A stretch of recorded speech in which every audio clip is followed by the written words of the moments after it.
Idea Bollaram దుండిగల్లు ఆ ప్రాంతంలో తెల్లవారుజామున ఆ పొల్యూషన్ రావడంతో ఎయిర్ పొల్యూషన్ అది ఎలా చేస్తుంటాడు, దాన్ని మీరు ఏ విధంగా ఐడెంటిఫై చేస్తారు?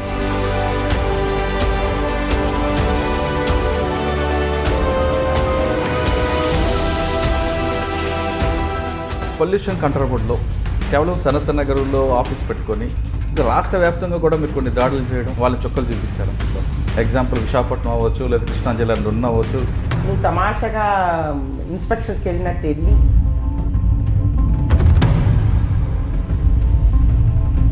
కంప్లీట్ సీజ్ చేస్తారు. Welcome to crime diaries. ఈ వారం మన guest retired dynamic IFS officer R Shobha garu. Advisor to Telangana government forest అఫైర్స్గా ఉన్నారు. ఫారెస్ట్ డిపార్ట్మెంట్ చీఫ్గా రిటైర్ అయిన తర్వాత ఆమె సేవలను గుర్తించిన తెలంగాణ ప్రభుత్వం అవుట్ స్టాండింగ్గా పనిచేస్తున్నారు కాబట్టి ఆమెని రిటైర్మెంట్ తీసుకున్న, ఆమె కావాలని వెళ్ళిపోయినా ఆమెను వదులుకోకుండా ఫారెస్ట్ డిపార్ట్మెంట్కి అడ్వైజర్గా ఆమె పెట్టుకున్నారు. అంటే ప్రభుత్వం ఆమెను ఆ విధంగా కొనసాగించడం వెనుక ఆమె చేసిన పనితీరుని ప్రభుత్వం గుర్తించింది కాబట్టి. అటువంటి ఆమెని ఈరోజు మన గెస్ట్. ఆమెను అడిగి ఫారెస్ట్ డిపార్ట్మెంట్లో జరుగుతున్న కార్యక్రమాలు ఏ విధంగా ఉంటాయి, భావితరాలకి అటవీ శాఖ ఏ విధంగా కాపాడుకోవాలి, తర్వాత ప్రకృతిని కాపాడుకోవడంలో భావితరాలు ఎలాంటి పాత్ర పోషించాలి అనే విషయాన్ని మేడం మరి తెలుసుకుందాం. మేడం నమస్తే అండి. నమస్కారం అండి. మీరు ఎక్కడ పనిచేసినా మీ మార్కు అని ఉండబట్టి, కంప్లీట్గా మీ డెడికేట్గా మీ చేసిన ఉద్యోగానికి న్యాయం చేయబట్టి మీకు అవుట్ స్టాండింగ్ అని పేరు రావడంతో గవర్నమెంట్ కూడా మీ సర్వీసులను కొనసాగించాలనే ఉద్దేశంతోనే మీకు ఫారెస్ట్ డిపార్ట్మెంట్ అడ్వైజర్గా పెట్టుకోవడం, మీ సలహాలు తీసుకొని ఇంకా ముందుకు వెళ్ళాలి. ఎందుకంటే పర్టికులర్గా తెలంగాణ ప్రభుత్వం అటవీ శాఖకి, పచ్చదనానికి ఎక్కువగా ప్రయారిటీ ఇవ్వడం అనేది, హరితహారం మీద ఎక్కువగా ఫోకస్ చేయడం అనేది ఎక్కువగా వాళ్ళ ప్రయారిటీ కనిపిస్తుంది. కాబట్టి మీలాంటి సీనియర్ ఆఫీసర్ అడ్వైస్ కావాలని మీకు పెట్టుకోవడం అనేది చాలా గొప్ప విషయం. దానికి ముందుగా మీకు కృతజ్ఞతలు కూడా. నమస్కారం అంటే అభినందనలు కూడా. అది థ్యాంక్ యూ సో మచ్. అయితే మేడం, మీరు డిపార్ట్మెంట్ పనిచేయడం అన్నది స్టార్టింగ్ నుంచి ఇప్పటివరకు మీకు 33 సర్వీస్ అని పక్కన పెడితే ఇప్పుడు నెక్స్ట్ జనరేషన్కి చాలా ఛాలెంజ్ కనిపిస్తుంటాయి. అసలు ప్రకృతిని మనం ఏ విధంగా కాపాడుకోవాలి, మనకు ప్రకృతి ఎటువంటి సంపదను ఇచ్చింది, ఆ సంపదను కాపాడుకున్న ప్రతి పౌరుడి యొక్క పాత్ర ఏంటి, అంటే ఒక కేవలం ప్రభుత్వం మీదే నిందించకుండా మన రోల్, ప్రజల యొక్క రోల్ ఏంటి అనేది కనిపిస్తుంది. వీటన్నిటికన్నా ముందు ఒక 4 ఛాలెంజ్ కనిపిస్తున్నాయి. ఇంకొక కోతులు, అడవుల్లో ఉండాల్సిన కోతులు గ్రామాల్లోకి రావడం, గ్రామాల్లో వరి పంటనితో పాటు వీళ్ళు వేసుకున్న వరి పంటని ఎక్కువగా కాకుండా కమర్షియల్ పంటకు వేయాలని ప్రభుత్వ సూచనల మేరకు కొంతమంది రైతులు కొన్ని కమర్షియల్ పంటలు వేస్తుంటే ఆ పంటల మీద దాడి చేయడం, ఒక కోతి వచ్చిన తర్వాత మిగతా కోతులు రావడం, దాంతో అవన్నీ పంటలు నాశనం అవ్వడంతో చాలామంది రైతులు నష్టపోతున్నారు. అంటే ఒక పంటలే కాకుండా మనుషుల మీద కూడా దాడులు చేసే స్థాయికి వచ్చాయి. అంటే ఒక కోతులనే కాకుండా అడవుల్లో ఉండాల్సిన జంతువులన్నీ కూడా రావడం కారణం. దీన్ని ఏ విధంగా మనం కంట్రోల్ చేయాలి? నెంబర్ 1. నెంబర్ 2, వేప చెట్టు. దానికి ఈ మధ్యన బాగా తెగులు పట్టడం. ఆ తెగులు పట్టడం అనేది సైన్స్ పరంగా ఒక రంగంగా ఉంటే, కొంతమంది దీన్ని బూచిగా చూపించి ఏదో జరగబోతుందంటే మూఢనమ్మకాలు తీసుకురావడం వల్ల ప్రజల్లో ఒక అపనమ్మకం రావడం, ప్రజల్లో మూఢనమ్మకాలు తీసుకురావడం చేస్తున్నారు. దాన్ని మనం ఏ విధంగా ఆ ప్రాబ్లం సాల్వ్ చేయాలి? నెంబర్ 3, కోనోకార్పస్ అనేది ఒక బీడ్. అది మనం ఎక్కువగా హరితహారంలో వేస్తున్నాం. అది యాక్చువల్గా మంచి పంటే, కానీ దానివల్ల ఇటు కోతులకు కానీ ఇటు మృగాలకు కానీ ఎవ్వరికి ఉపయోగం లేదు. అది ఎక్కడో దుబాయ్ లాంటి ప్రదేశాల్లో ఉంటే అక్కడ బాగానే ఉంటుంది, కానీ మనకి రాకపోవడం వల్ల, అంటే పచ్చదనం ఉంటే కాదు కదా, పచ్చదనం అనేది అడవిలో రకరకాల రాగి చెట్టు ఉండొచ్చు, నేరేడు చెట్టు, ఇలాంటివన్నీ ఉంటే బాగుంటాయి. ఇక్కడ ఫారెస్ట్ డిపార్ట్మెంట్కి, మున్సిపాలిటీకి కోఆర్డినేషన్ లేకపోవడం వల్లే ఈ బ్రీడ్ అనేది ఎక్కువగా వస్తున్నది. దీన్ని ఏ విధంగా మనం షార్ట్అవుట్ చేయాలి? ఈ ఛాలెంజ్ని మీరు ప్రభుత్వానికి ఏ విధంగా తీసుకొచ్చి, ప్రభుత్వానికి ఇప్పుడు మీరు అడ్వైజర్ కాబట్టి పాలసీ మ్యాటర్లు మీరు ఏ విధంగా ఇంప్లిమెంట్ చేస్తారు? ఈ ప్రశ్నలకు సమాధానం చెప్పే ముందు ఒకసారి ఆర్ శోభా గారి యొక్క కుటుంబ నేపథ్యం, శోభా గారు IFS తీసుకోవడం వెనక కారణం ఏంటి, మేడంతో పాటు సార్ కూడా IFS పనిచేయడం ఒకసారి. నేను ఫారెస్ట్ సర్వీస్లో చిన్నప్పటి నుంచి కోరిక మీదే వచ్చాను. చాలా చిన్నప్పుడు మా తాతగారి ఇంట్లో అద్దెకుండేవారు ఒక మలయాళీస్, నాయర్స్ అని. వాళ్ళ ఫాదర్ ఆయన retired conservator of forest Kerala, MK Nair. So ఆయన ఒళ్ళో చంటి పిల్లలా పెరిగిన దాన్ని ఎప్పుడు ఫారెస్ట్ ఆయన చేసిన పనులు, ఆయన బ్రిటిష్ ఫారెస్ట్ ఆఫీసర్స్ కింద పనిచేసిన ఆయన. అప్పుడు ఇంపీరియల్ ఫారెస్ట్ సర్వీస్ అనేవారు. తర్వాత ఇండియన్ ఫారెస్ట్ సర్వీస్ అని తర్వాత అయింది, 1967లో అయింది ఇండియన్ ఫారెస్ట్ సర్వీస్. ఆ ఇంపీరియల్ ఫారెస్ట్ సర్వీస్ ఉన్నప్పుడు బ్రిటిష్ ఆఫీసర్స్ ఉండేవాళ్ళు. వాళ్ళ కింద పనిచేసి ఆయన head of forest department of Kerala ఆయన మనిషి. సో ఆయన రిటైర్ అయి ఉండేవారు అప్పుడు. ఆయన వారెవరో కూడా తెలియదు అప్పుడు. కానీ మా తాతగారి ఇంట్లో అద్దెకు ఉండేవారు, వాళ్ళ కూతురు ఉండేవారు అనమాట. ఆయన దగ్గర నేను చిన్నపిల్ల పెరిగి అన్ని ఆ కథలే తెలుసుకున్నాను. అడవి కథలు, అడవి అప్పుడు Kerala forest and teak forest and excellent plantations, rubber plantations గురించి, అప్పుడు ఆ రివర్స్ మీద వాళ్ళు చెక్కతో కట్టిన బ్రిడ్జెస్ గురించి, ఆ బ్రిడ్జ్ బొమ్మలు వేసి హౌ హీ ప్లాన్డ్ ఇట్ నాకు చెప్పేవారు చిన్నప్పుడు. సో టోటలీ అలాగా. దానికి తోడు ఐ మీన్ మా అమ్మగారు పెద్దలు చెప్తూ ఉంటారు, నేను ఎప్పుడు మామూలుగా చిన్నపిల్లల్లా ఆడుకున్న దాన్ని కాదంట, నేల మీద ఉండేదాన్ని కాదంట, ఎప్పుడు చెట్ల మీదే ఉండేదాన్ని. సో చిన్నప్పటి నుంచి జంగ్లీ అనేవారంట. Jungle I was all the time అలా. అండ్ మా తాతగారి ఇంట్లో కూడా కొండముచ్చులు వచ్చేవి, పొద్దునే వస్తాయి. సో వాటి కోసం కాచుకుని వాటి వెనకాల వెళ్ళేదాన్ని అంట. దాని నెమళ్ళు కూడా వచ్చేవి, కుందేళ్ళు మా తాతగారు పెంచేవారు. చిన్నప్పటి నుంచి అట్లా అలవాటు. అండ్ న్యాచురల్ సైన్సెస్కి, బయాలజీ, బాటనీకి చాలా చిన్నప్పటి నుంచి I had that passion for natural sciences. ఆ న్యాచురల్ సైన్సెస్ నుంచి నేను I took by option only. Intermediate అయితేనే బైపీసీ తీసుకుని then degree BSc also botany, zoology, chemistry చేసి అప్పటి నుంచే బీఎస్సీ ఫస్ట్ ఇయర్ నుంచి క్లాసెస్ అయ్యి సిలబస్ అవుతూ ఉంటే, సిలబస్ అయిపోయింది ఇంకేం మాట్లాడుకుందాం లెక్చరర్స్ అంటూ ఉంటే నేను అప్పటికే తీసేదాన్ని. I used to take out the syllabus and question papers of IFS exams. BSc first ఇయర్లోనే ఆ క్వశ్చన్ పేపర్ వచ్చేది, మేడం మీరు ఈ చాప్టర్ అయిపోయింది అన్నారు, ఈ క్వశ్చన్కి ఆన్సర్ రాలేదు మీరు చెప్పిన దాంట్లో అని అడిగేదాన్ని. So my teachers use to gear up to my questions. వాళ్ళ క్వశ్చన్ ఆన్సర్స్ అన్నీ తీసుకునేవారు అనమాట. వాటి నుంచి నాకు సిలబస్ అంతా చెప్పేవారు. మేడం చిన్నప్పటి నుంచే మీరు కొండముచ్చుల కోసం యానిమల్స్ వెనకాలే వెళ్ళేదండి. పిల్లవని, కుక్కలవని, ఆల్ ద టైమ్. అండ్ చెట్లు జాతులు ఎన్ని రకాలు ఉండేవి, ఎన్ని రకాల రోజెస్. నేను కాకినాడలో పెరిగినప్పుడు అక్కడ డాక్టర్ చాకో అని ఉండేవారు. Is no more now. He was a botany lecturer in Kakinada government college. He had his own botanical garden. Doctor Chacko every Sunday అక్కడికి తీసుకెళ్ళేవారు మా తాతగారు. ఆ చెట్లు అవన్నీ చూస్తూ ఉండేదాన్ని. న్యాచురల్ ప్యాషన్ అనమాట నాకు natural sciences. So intermediate BiPC, then degree botany, zoology, chemistry చేసేదాన్ని. ఆ డిగ్రీ టైంలోనే question papers of IFS exams తీసుకుని, because I was very sure I will do my post graduation simultaneously I write my IFS exam. That was my frame from the beginning. ఆ questions చూసి syllabus అయిపోయింది అంటానే ఆ question cover అయిందా లేదా వాళ్ళు చెప్పింది టాపిక్ అని నేను అడిగి ప్రతి లెక్చరర్ దగ్గర update తీసుకునేదాన్ని.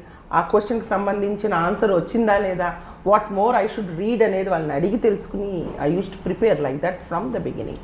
Then MSc, naturally MSc I joined biosciences in Krishnadevara University, where my father was working as mathematics professor. So there MSc చేస్తున్నప్పుడు కూడా అంతే. So final year of MSc I wrote my IFS exam. I got my MSc result. I also got my IFS result. First time first షాట్లోనే నాకు వచ్చేసింది IFS. Okay. Dehradun దీంట్లో ఏం నేర్చుకున్నారండి? Dehradun training was really good. 2 years, అది 24 months, which includes 4 months in Mussoorie LBSNA Academy. There we meet the IAS and the IPS persons of 2-3 years this side, that side. Oh. And in the academy 2 years we get trained. We meet 2 years our seniors in forest service and 2 years our juniors in forest service. Achha. Also మొత్తం 5 years touch ఉంటుంది. Training was really good. అంటే చిన్నప్పటి నుంచి మనం ఎంత ఇది ఉన్నా physical fit, I'm an athlete also from the beginning. అక్కడ morning physical exercises, evening games ఉంటాయి, classes and all. Total different orientation. The orientation towards forest service, allied subjects, so many things. There was engineering in it, there was mensuration in it, there was silviculture, there was economics, so many related stuff, and wildlife, pathology, plant pathology undedi, animal pathology undedi, geology undedi, and every plant as it is. I was botanist, so that was easy. But the tough parts for us were the engineering, survey, then geology and the other things. But it was easy because we had a group of people. We are all science graduates basically. We had engineers, we had veterinary doctors, we were pure sciences people. and even medical doctors also in it. So all of us, it was sort of a team. అక్కడికి వెళ్ళి ట్రైనింగ్కి వెళ్ళాక నేను ఏదో గొప్పగా వచ్చి IFS వచ్చాము అనే ఆ ఫీలింగ్ ఉండేది కాదు. మేమందరం ఇంకా చిన్నప్పుడు స్కూల్లో చేరిన బడికి వెళ్ళిన పిల్లల్లాగే ఉండేవాళ్ళం. It was a beautiful team with lot of camaraderie, friendship, ఒకళ్ళనొకళ్ళు ఆదుకునేవాళ్ళం. We use to share our joys and sorrows, and ఆ సబ్జెక్ట్స్ని మాస్టర్ చేయాలనే తపన ఉండేది. అప్పుడు ఆ రోజుల్లో it was the beginning of the GIS and all those tools. So we were first very initially initiated into it. Later during service మేము ఎవరికి వాళ్ళం ఇండిపెండెంట్గా డెవలప్ చేసుకున్నాం ద స్కిల్స్ ఆఫ్. బట్ ఆ టైంలో మీరు ఇండియా అంతా తిరుగుంటారు, ఇండియాలో డిఫరెంట్ ఏరియాలో ఫారెస్ట్ అంతా కూడా. మీకు బాగా నచ్చిన ఫారెస్ట్ ఎక్కడండి? నాకు హిమాలయాస్ అండి. అవునా? Yes, all the Himalayas from starting from west to east. Himalayas even now are my favorite area. I would love to go and trek even now. Even 2 years back I could go for a trek. Now I will also again prepare myself and I would love to trek in the Himalayas. ఎక్కడైనా సరే అలా ఎక్కి దిగేసేయాలనిపిస్తుంది. ఆ హిమాలయాస్, ఆ beauty, ఆ nature is totally different. మళ్ళీ అలాగే మన నీలగిరీస్ ఉన్నాయి, మన నల్లమలాస్ కూడా ఉన్నాయి అలా. సో నాకు బేసికలీ మౌంటైన్స్ ఎక్కువ ఇష్టం. అంటే మీరు తిరిగిన అన్ని టెరైన్లో ఏది టఫ్ అంటే? Best one was I liked only, as I already said, Himalayas and especially Uttarakhand by Mount Black Peak అని ఉందండి. అచ్చా. ఆ మౌంట్ బ్లాక్ పీక్ దగ్గర హర్కి దూన్ వ్యాలీ అని ఉంటుంది. ఓకే. సో అది 15 kilometers సింగిల్ ట్రిప్. పొద్దున్న బయలుదేరితే ఈవినింగ్ అక్కడికి వెళ్తాం. అక్కడ చిన్న గెస్ట్ హౌస్ ఉంటుంది. మా టెంట్లు మేమే పిక్ చేసుకోవాలి, మా వంటలు మేమే చేసుకుని తిని ఉండాలి. అక్కడికి వెళ్ళినప్పుడు I met Bachendri Pal coming down from her expedition. So that was a very memorable. అంటే మీకు బాగా టఫ్ అయిన టెరైన్ ఏది అంటే? ఒక హిమాలయ ఒకటేనండి? Himalayas, Rohtang pass. Rohtang pass trek వెళ్ళాము. దెన్ లే, లడాక్ ఏరియాస్, అక్కడ కొంచెం ఆక్సిజన్ ఇది వస్తుంది. Those are tough terrains. అచ్చా. ఓకే. డెహ్రాడూన్ ట్రైనింగ్ అయిన తర్వాత ఫస్ట్ పోస్టింగ్ ఎక్కడ? ఫస్ట్ పోస్టింగ్ మాకంటే ట్రైనింగ్ తర్వాత కూడా ఇంకో 1 year on the job training అంటారు. అచ్చా. I was in Bukkapatnam in Anantapur. Okay. Bukkapatnam, where Puttaparthi also falls part of it. So Bukkapatnamlo I was trained. Then I became the sub-DFO, Gutti and Penukonda. Oh. And then first district posting, division posting was Chittoor DFO, Red Sanders. I was there for 4.5 years, DFO Chittoor, and I was in charge of almost 8 other divisions there. Achha. The Telugu Ganga project, the wildlife project, even state silviculture research division, even the anti-poaching squad, flying squad, social forestry. వీళ్ళందరికీ I was the drawing officer and I was in charge of 8 divisions. మీరు అనంతపురం చేసిన టైంలో అంటే ఇక్కడ కొంచెం forest తక్కువ కానీ Chittoor DF వెళ్ళేసరికి చాలా పెద్ద రేంజ్ కనిపిస్తుంది.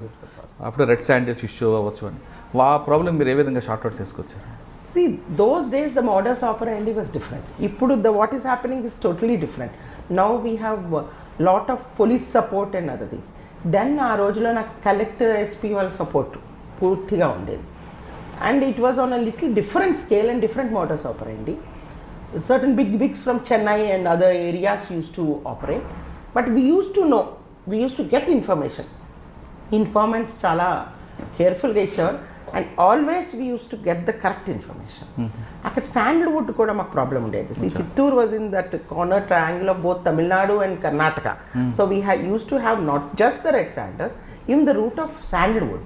So Chittoor East, I was Chittoor East DFO and I had another colleague Chittoor West. మేమిద్దరం కలిసి ఆపరేషన్స్ చేసేవాళ్ళం. డే అండ్ నైట్ తిరిగి పట్టుకునేవాళ్ళం.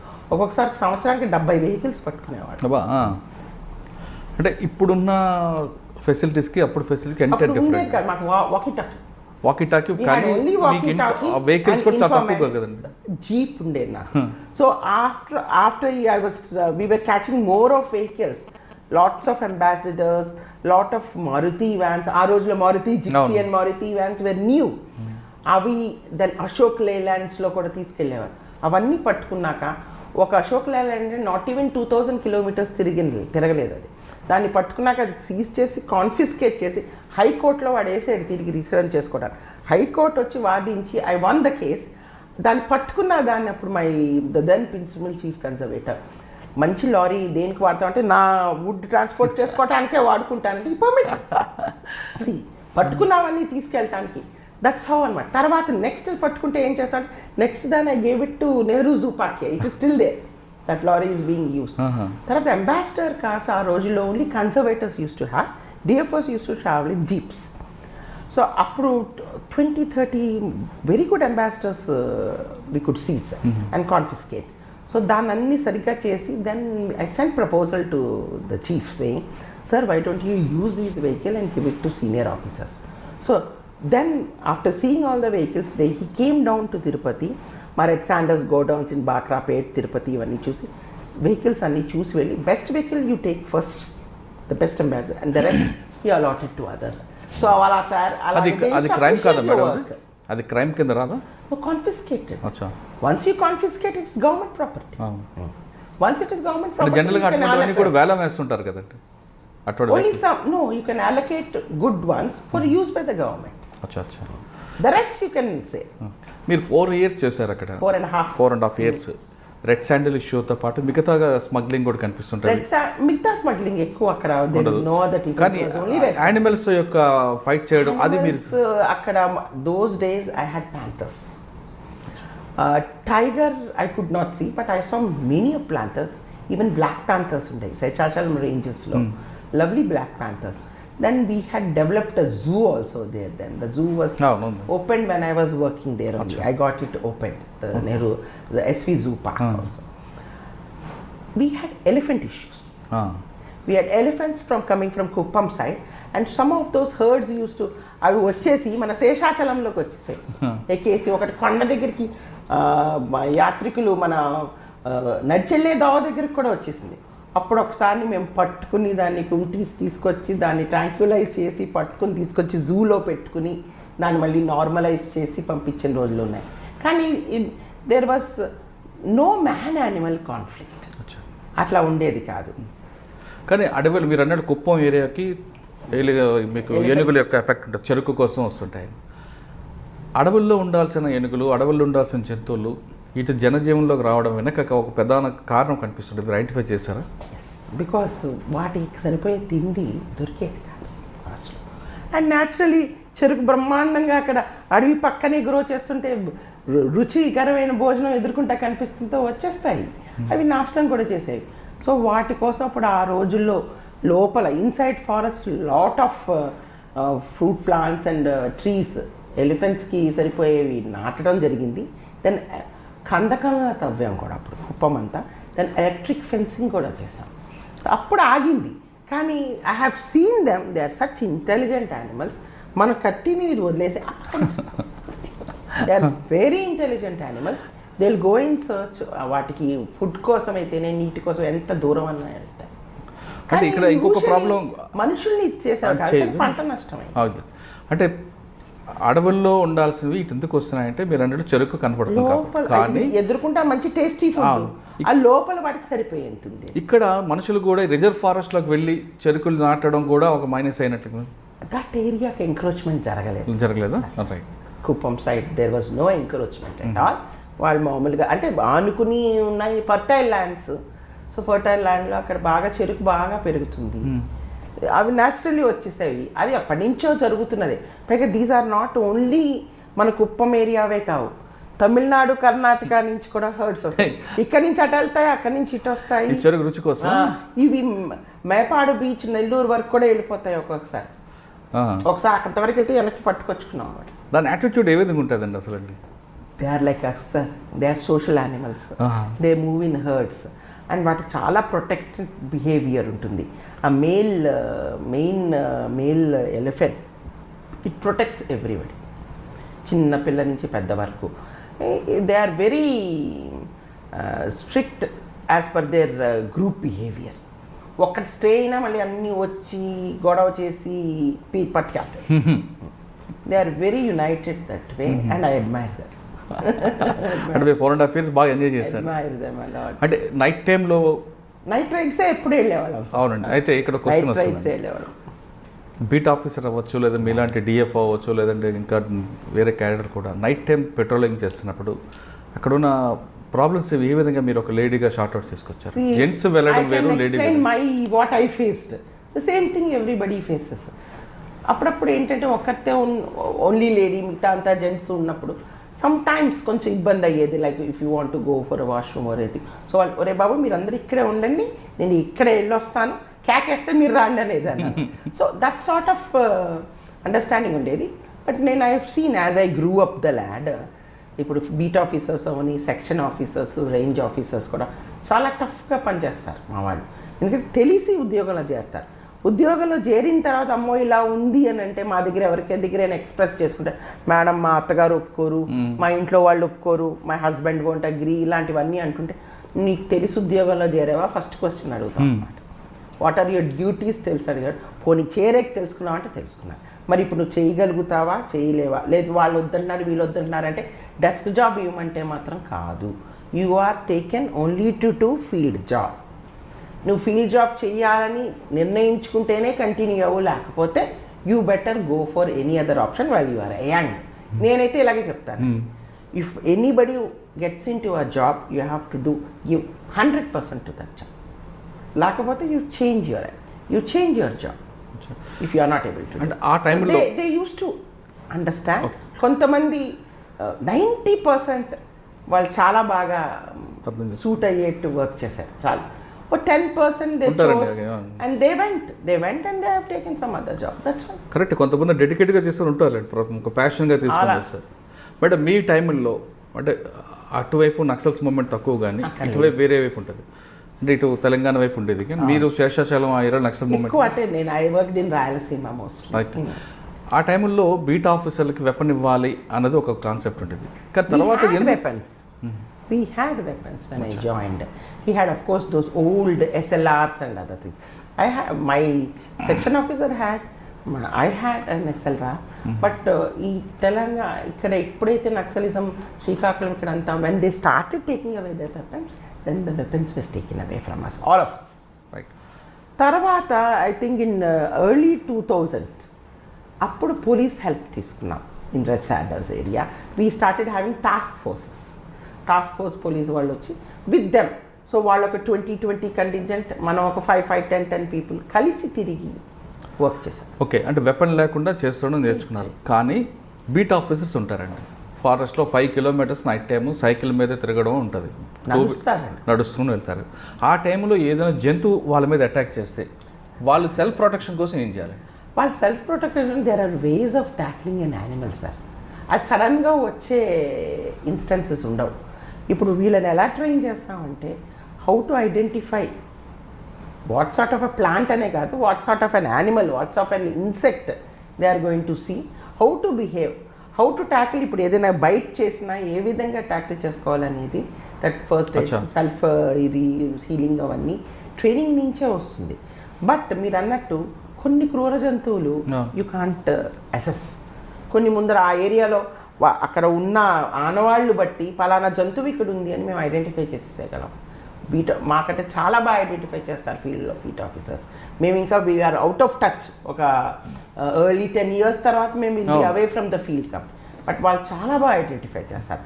మేడం ఇక్కడ ఇప్పుడే వెళ్ళింది, 10 minutes టైం అని కూడా చెప్తారు.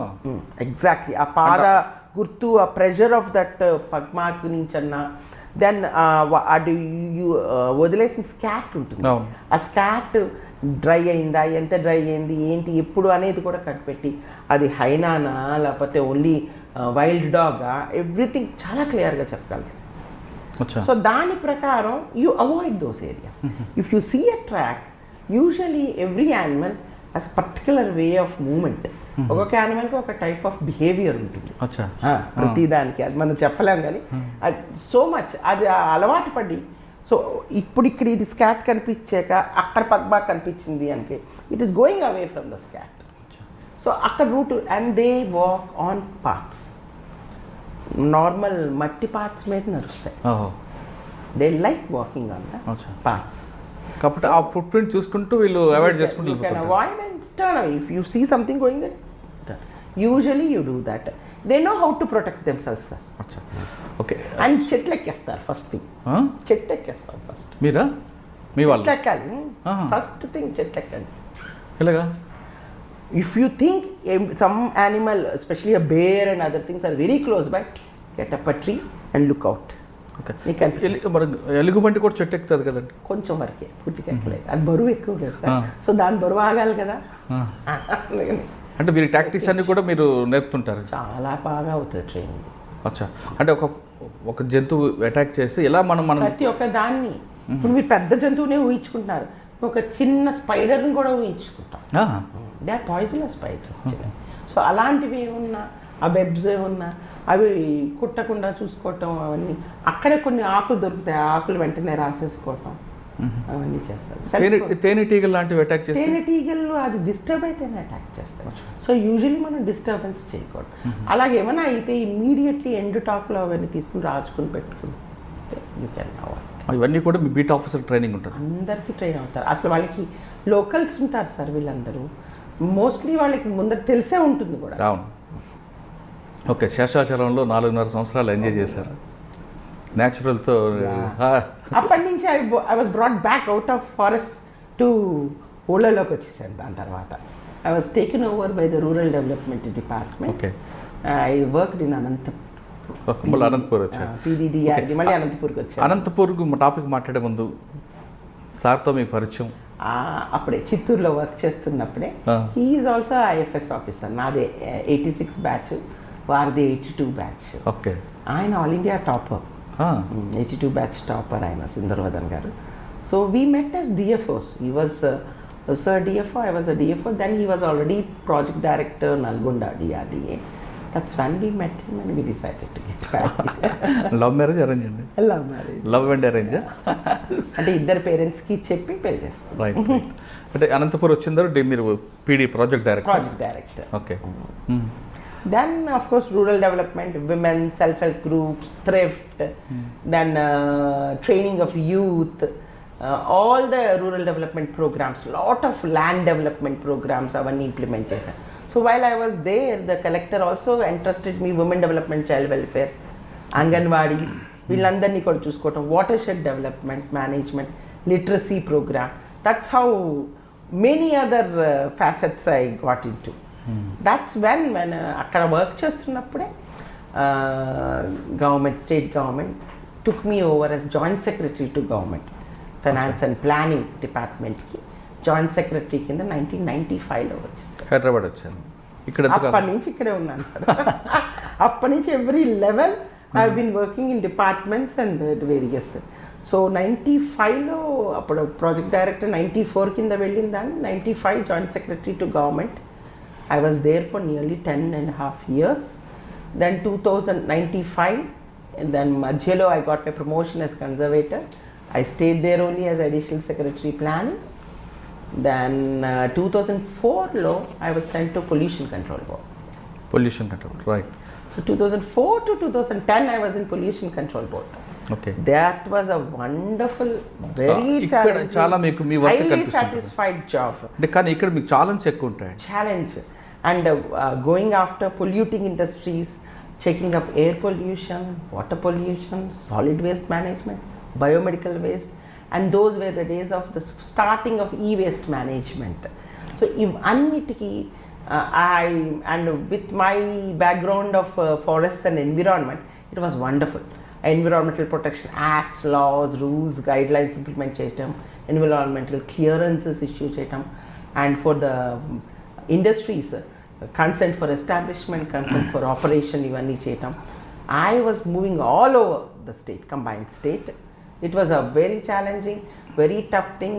I had to go to Supreme Court to win a case against pharmaceutical industries, and I won my case. Right. ఇప్పుడు అక్కడికి వస్తున్నాను. మీరు PCP డైరెక్టర్గా ఉన్న టైంలో Sanath Nagar office, okay, idea Bollaram ఆ ప్రాంతంలో కొన్ని కంపెనీలు ఎర్లీ మార్నింగ్ వదిలిపెట్టడం, నెక్స్ట్ నైట్ టైంలో జిన్నారం, నర్సాపూర్ ఫారెస్ట్లో తీసుకెళ్ళి డంప్ చేయడం. That's when I got them. మీరు వాళ్ళని ఏ విధంగా ఐడెంటిఫై చేశారు?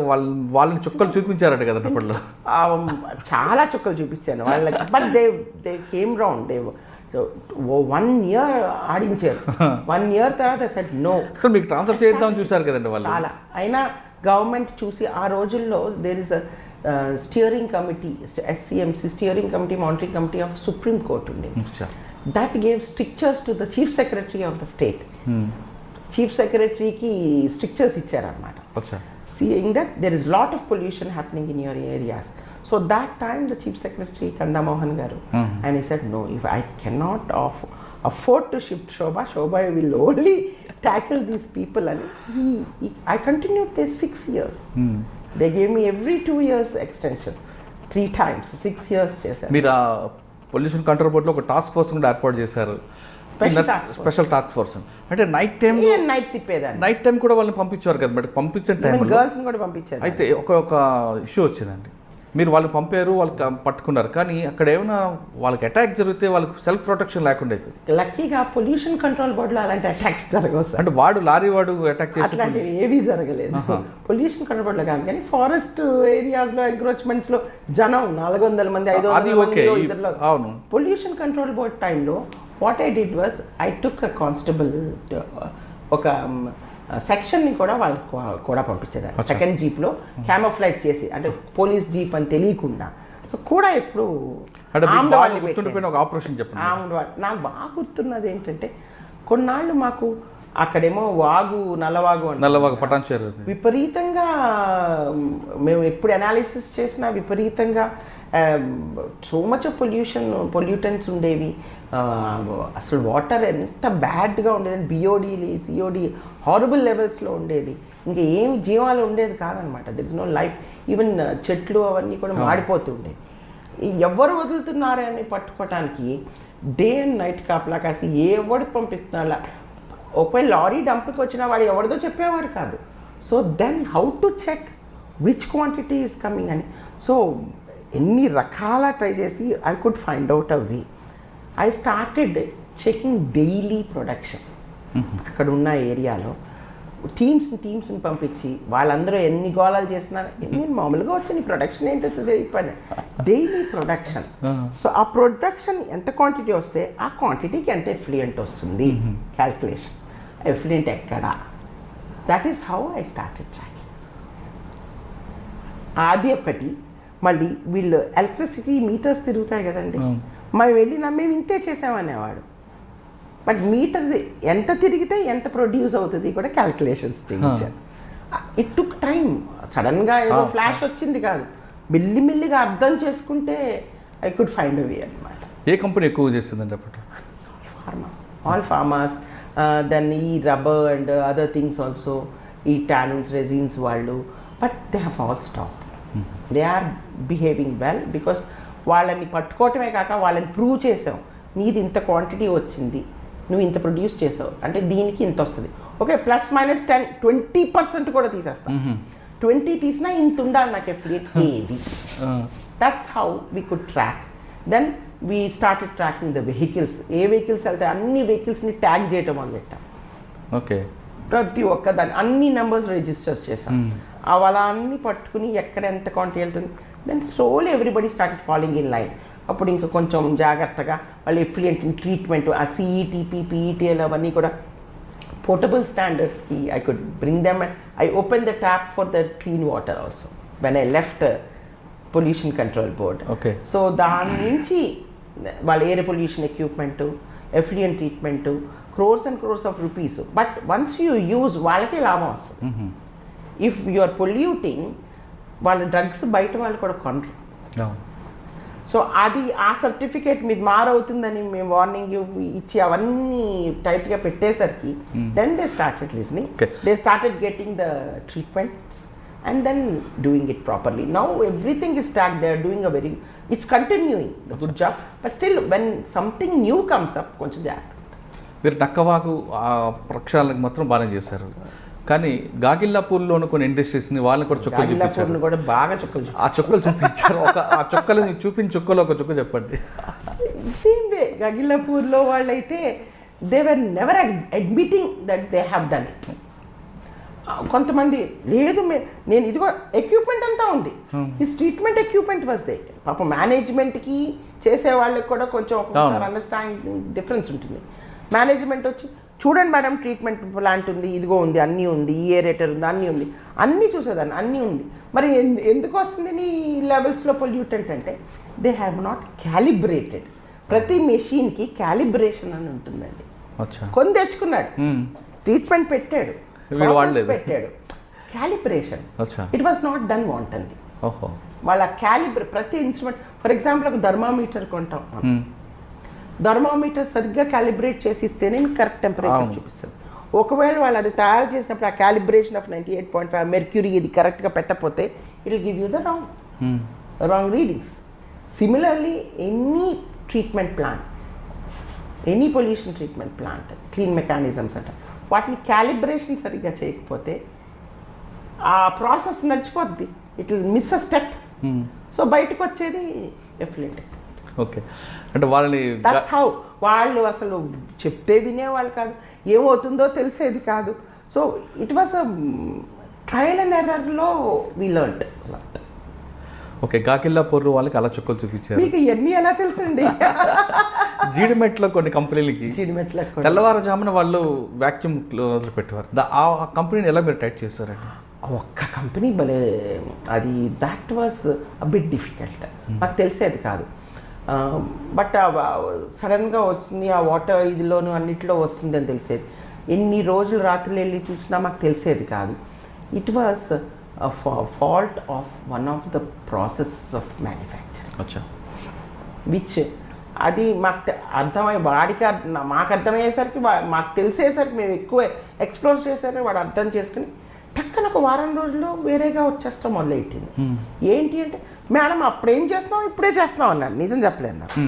లేదు, మొన్న 1 month వరకు నీది ఇలా వచ్చింది, ఇప్పుడు 1 weekలో నీది ఎట్లా మారింది, what is it you have done, చెప్తాం అంటే అప్పుడు madam one of the steps, ఇప్పుడు ఒక ఫార్మా స్టేజెస్ ఆఫ్ ప్రొడక్షన్ ఉంటుంది. కొన్ని 6 stages ఉంటుంది, కొన్ని 4 stages ఉండొచ్చు.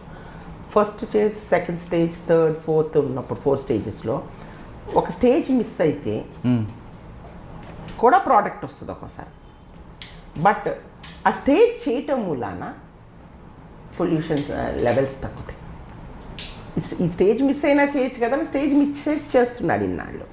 ఇప్పుడు ఎప్పుడైతే ఈ స్టేజ్ కూడా చేయటం మొదలెట్టాడో హిస్ లెవెల్స్ ఐడియా బొల్లారు, దుండిగల్లు ఆ ప్రాంతంలో తెల్లవారుజామున పొల్యూషన్ రావడంతో ఎయిర్ పొల్యూషన్ అది ఎలా చేస్తుంటాడు, దాన్ని మీరు ఏ విధంగా ఐడెంటిఫై చేస్తారు? అది what was he doing was same thing when he is producing the products, certain gases and all are evolved. ఆ ఎవాల్వ్ అయ్యేదాన్ని ట్రీట్మెంట్ ద్వారా you have to send that whatever product is coming out through certain pipes, and ఆ pipes మీద మన water coolant అవన్నీ చేయాలన్నమాట.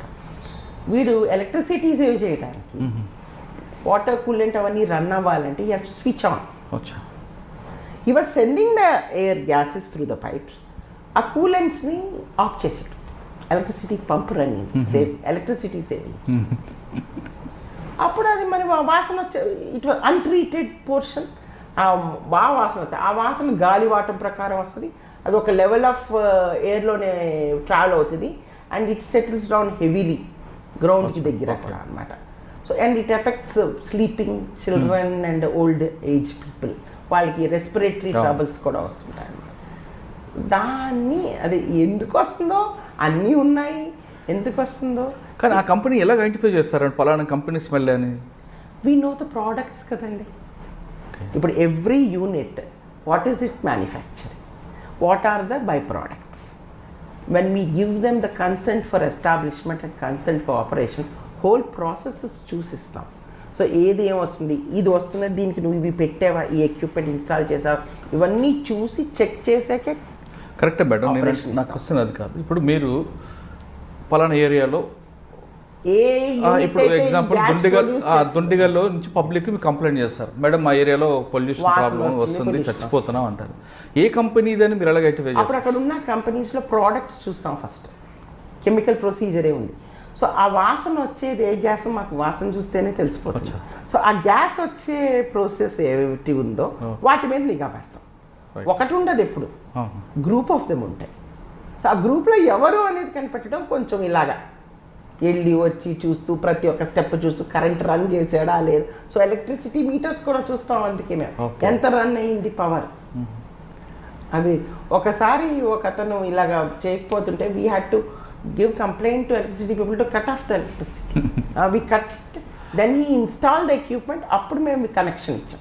Okay, కానీ శోభా గారు పొల్యూషన్ కంట్రోల్ బోర్డులకు టైట్ చేస్తున్నారని కొంతమంది మీ ఆఫీస్ మీద ధర్నా కూడా చేశారు. మా ముందర చాలా మంది వచ్చారు. మరి ఆ ప్రాబ్లం మీరు ఎలాగా ఫేస్ చేశారు? వాళ్ళందరూ అసలు మా రూమ్ బయట వరకు వచ్చేసారు. వచ్చాక and they brought not just ఇప్పుడు ఫ్యాక్టరీలో వర్క్ చేసే వాళ్ళు కాకుండా ఆ చుట్టుపక్కల ఊరోళ్ళని వీళ్ళని తీసుకొచ్చారన్నమాట.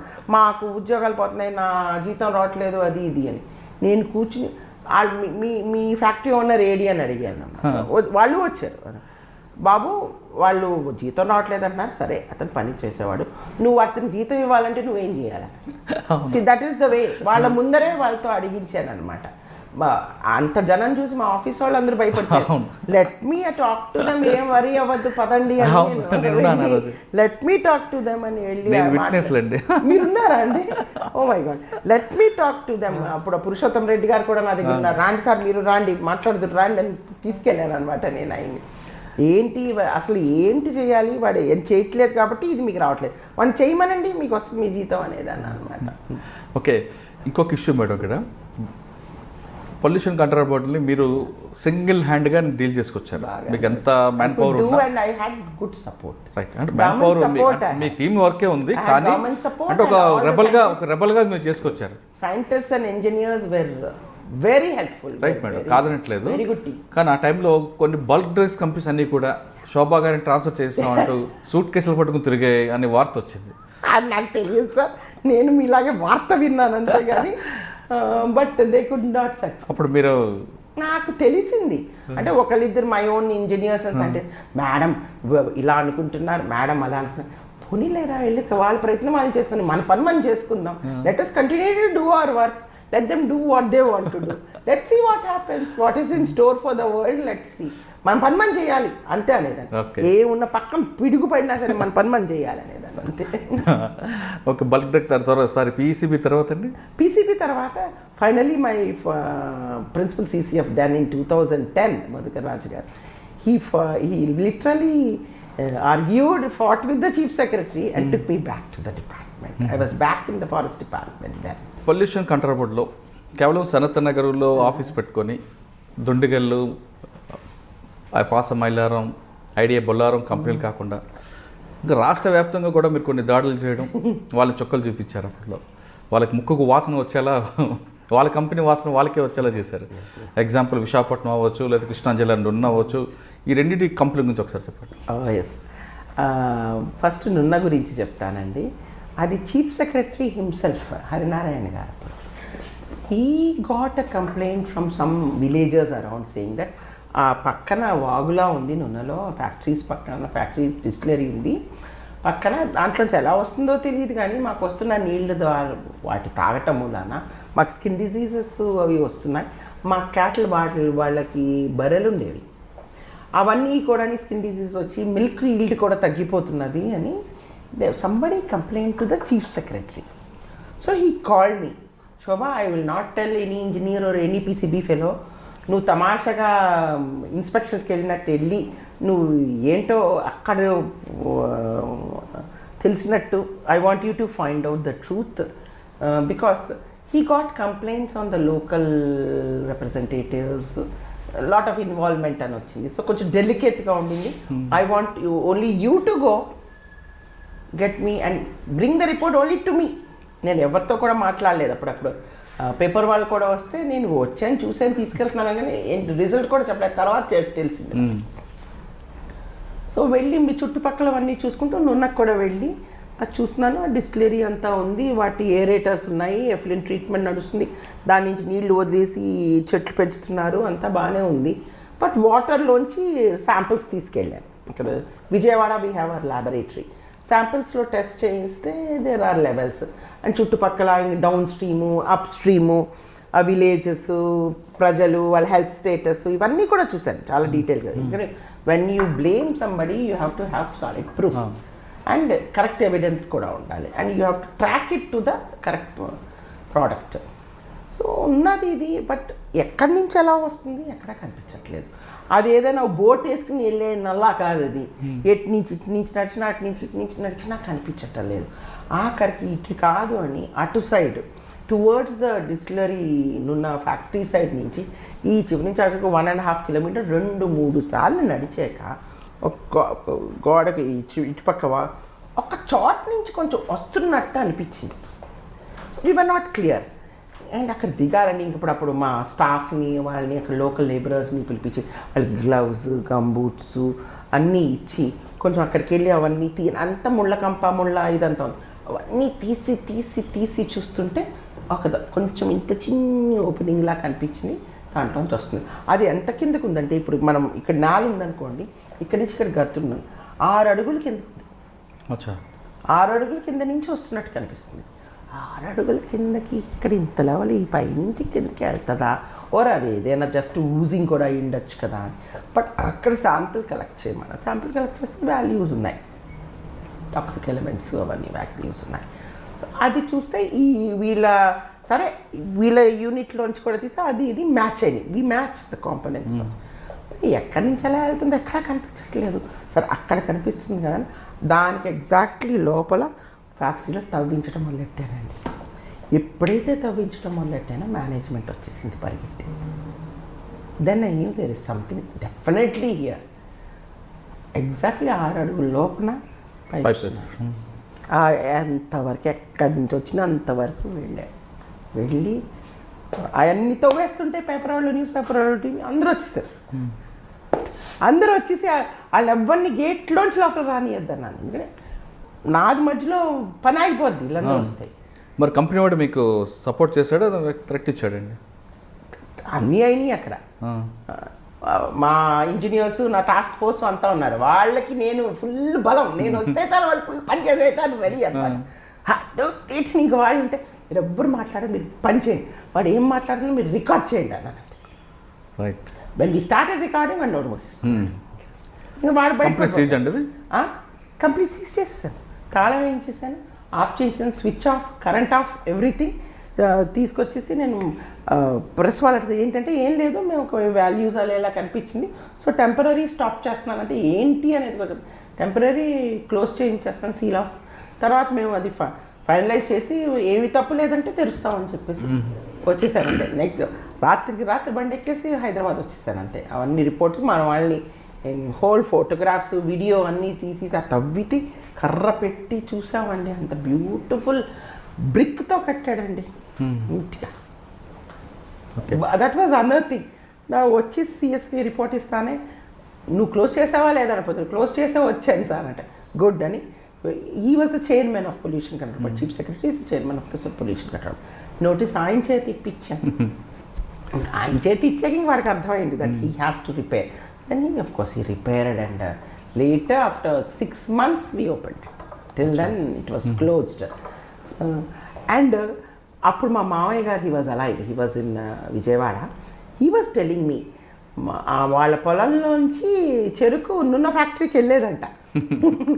అదిగో నున్న ఫ్యాక్టరీ ఒక కార్డు ఉంది, అది చూపించి మామగారు వీడికి పంపించారా, మీరు ఇంకెప్పుడు పంపించదు వాడికి. మానేశారు ఆయన, చెరుకు అక్కడ పంపించడమే మానేశారు. వాడు వెదవా, వాడికి పంపించదంటే మానేశారు అనమాట. దట్ వాజ్ అ వండర్ఫుల్ ఇది. Then Vizag it's a bowl. Visakhapatnam మీరు గమనించి ఉంటారు, బౌల్లో ఉంటుంది, చుట్టూ కొండలు ఉంటాయి, ఇటు పక్క సీ. సో సీ నుంచి ఏదొచ్చి కొట్టినా ఇక్కడి నుంచి ఇక్కడే ఆల్ ఎయిర్ పొల్యూషన్ అవని ఏమని అక్కడే ఉండిపోతుంది. It can't go back. ఇప్పుడు ల్యాండ్ నుంచి సీ మీదకి ఎయిర్ వెళ్ళదు, సీ నుంచి ల్యాండ్ మీదకి ఎయిర్ వస్తుంది. సో దాంతో ఆ బౌల్ ఎఫెక్ట్తో people were suffering, pollution, air pollution and other thing. ఈ హిందుస్థాన్ జింక్ లిమిటెడ్, ఐడిపిఎల్, ఇవన్నీ ఐపీసీఎల్ అవన్నీ ఉన్నాయి కదండి. సో వాటివన్నీ లెవెల్స్ అంతా బాగానే ఉంది. కానీ హిందుస్థాన్ జింక్ వాడు what he was doing is ఒక పెద్ద he had sort of place to dump this waste. అది ఆ డంప్ సరిగ్గా చేయకపోతే it will leach in to the ground. And ఆ గ్రౌండ్ లెవెల్లో ఈ జింక్ అండ్ క్రోమియం వెళ్ళిందంటే it causes effect to all the drinking water sources all around. అది సరిగ్గా తయారు చేయకపోతే ఇట్స్ కేర్ఫుల్గా తయారు చేయాలి, లీచ్ చేయటం అంతా. దానికంతా మెంబ్రెయిన్స్ అన్నీ లే చేయాలి. అదే సరిగ్గా లేకపోవటం వలన అట్లా అయిందనమాట. సో వెళ్ళి చెప్పాను యూ బెటర్ రిపేర్ అని. He didn't repair. రెండోసారి వెళ్తే no, if you do not repair I'm closing it and I'm also going to impose fine on you. First time in the history of pollution control boards in the country, I imposed fine on him 4 crores. 4 crores. Wow. For 2006 ఇది 4 crores impose చేశాను first time. వాడు owner రాజస్థాన్లో ఉంటాడు. మేము ఇక్కడంతా management, మేము owner అక్కడంటే you call him, I'm not sealing it, you call him, you pay within 1 week 4 crores. That is a deposit for you to install and repair your total leachate and membrane and storing your zinc. వాడు వచ్చాడు దాంట్లోకి. He paid 4 crores and our 4 crores payment and I gave 6 months time. 6 monthsలో వాడు కట్టుకున్నాడు. 6 months దాటి కట్టాడు. So I have forfeited 4 crores. 4 crores came to PCB, but 6 months దాకా కట్టుకుని 8 months 1 year పట్టింది అతను సెట్ చేసుకుని. బట్ ఇటువంటి బిగ్ షాట్స్తో మీరు ఫైట్ చేస్తున్నప్పుడు మీకు ఎంత థ్రెట్ రాలేదా? నన్ను చాలా అనేవారు. అయితే see look, I'm not doing it for my pocket or for మా ఇంట్లో పెళ్ళి కాదు. First thing I use to say I'm only taking care of the people and the environment. I'm answerable to the people and environment. I'm asking you to keep them clean and neat and keep them healthy. To do that you have these clean mechanisms to adopt. మీరు ఈ clean mechanisms, treatment facilities పెట్టుకోండి. కొంచెం కష్టం అవుతే ఆ తర్వాత మీకే benefit వస్తుంది. FDA America will, if there is a clean mechanism, ఇలాంటి పొల్యూషను ఇలాంటి మాది ఏం థ్రెట్ టు క్లోజర్ లేదంటేనే వాళ్ళు ప్రోడక్ట్ కొంటారు. లేకపోతే నువ్వు తయారు చేసింది కూడా నీ ప్రోడక్ట్ కూడా కొనడు ఎవరు. So you want a clean chit to cell your product or not to run your business, you do. Otherwise if you don't do I will not open. అంతే. ఓకే, పొల్యూషన్ కంట్రోల్ పడతారు వ్యక్తికి వచ్చారండి. So 2010 my principal chief conservator spoke to the chief secretary and unwillingly sent me back to the department. I was for 17 and a half years outside forest department, starting with PDDRDA, with planning department and pollution control board. I was for 17 and a half years outside. So I went back to the department in 2010. He took me back to start the CAMPA scheme then. CAMPA? The CAMPA scheme, the Compensatory Afforestation Management and Planning Authority, which has funds deposited in Government of India అన్నమాట.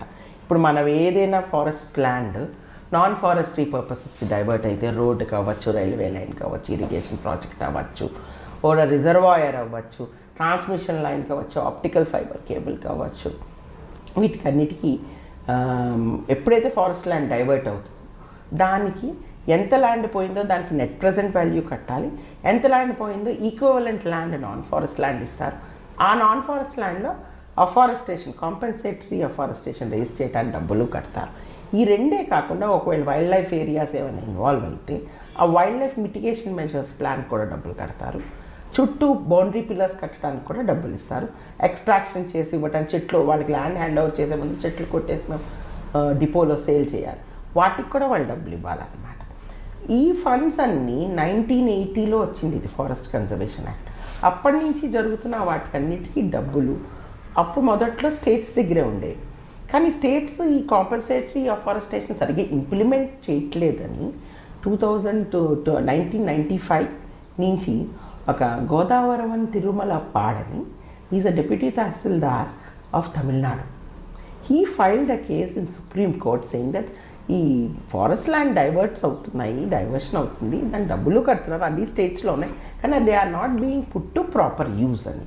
ఆ 95లో ఆయన వేసాక అప్పుడు ఆ డబ్బులన్నీ అందరు states నుంచి ఎక్కడెక్కడ ఎంత డైవర్ట్ అయింది, ఎంతెంత డబ్బులు వచ్చినాయి అన్ని స్టేట్స్ నుంచి తీసుకుని గవర్నమెంట్ ఆఫ్ ఇండియాలో డిపాజిట్ చేశారు.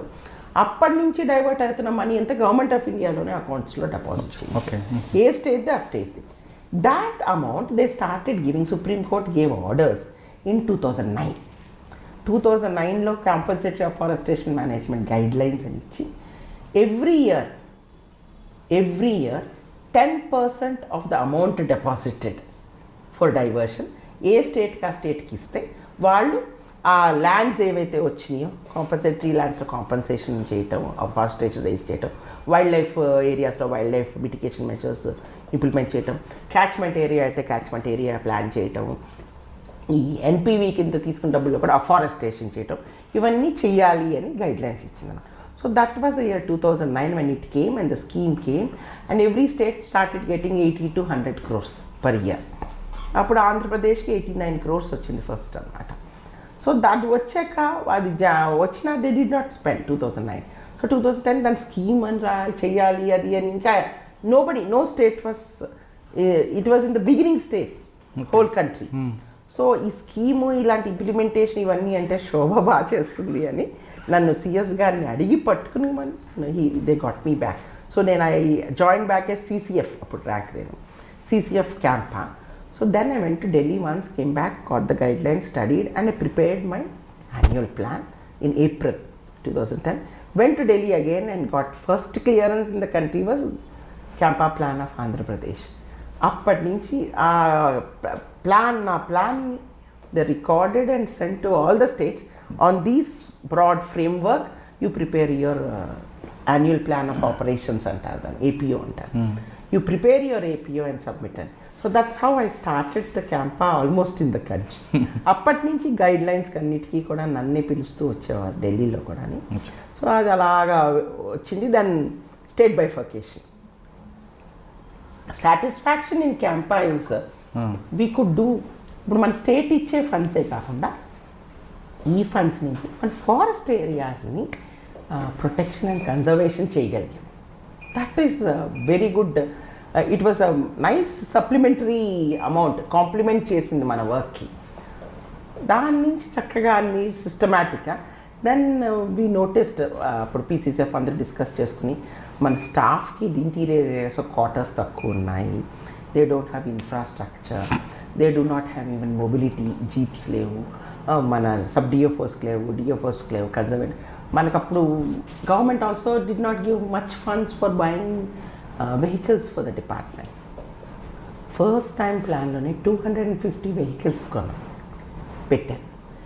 వెళ్ళి అక్కడైతే ఎందుకు నీకు ఇన్ని 25 ఇస్తామంటే, అప్పుడు నేను I was prepared for this.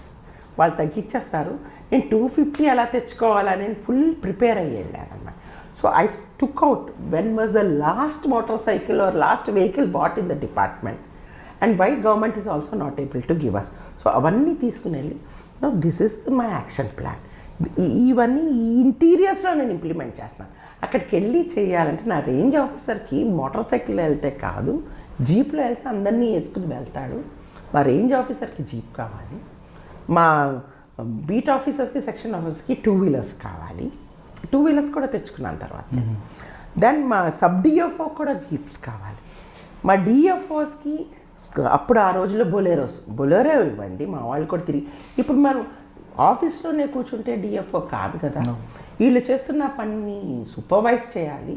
మరి లేకపోతే మీరు డబ్బులు ఇంత ఇస్తున్నారు, మేము చేసేస్తున్నాము, వాళ్ళకి ఇచ్చేసాం, వాళ్ళు చేస్తున్నారు అంటే కాదు కదా. We have to monitor, we have to evaluate what is happening.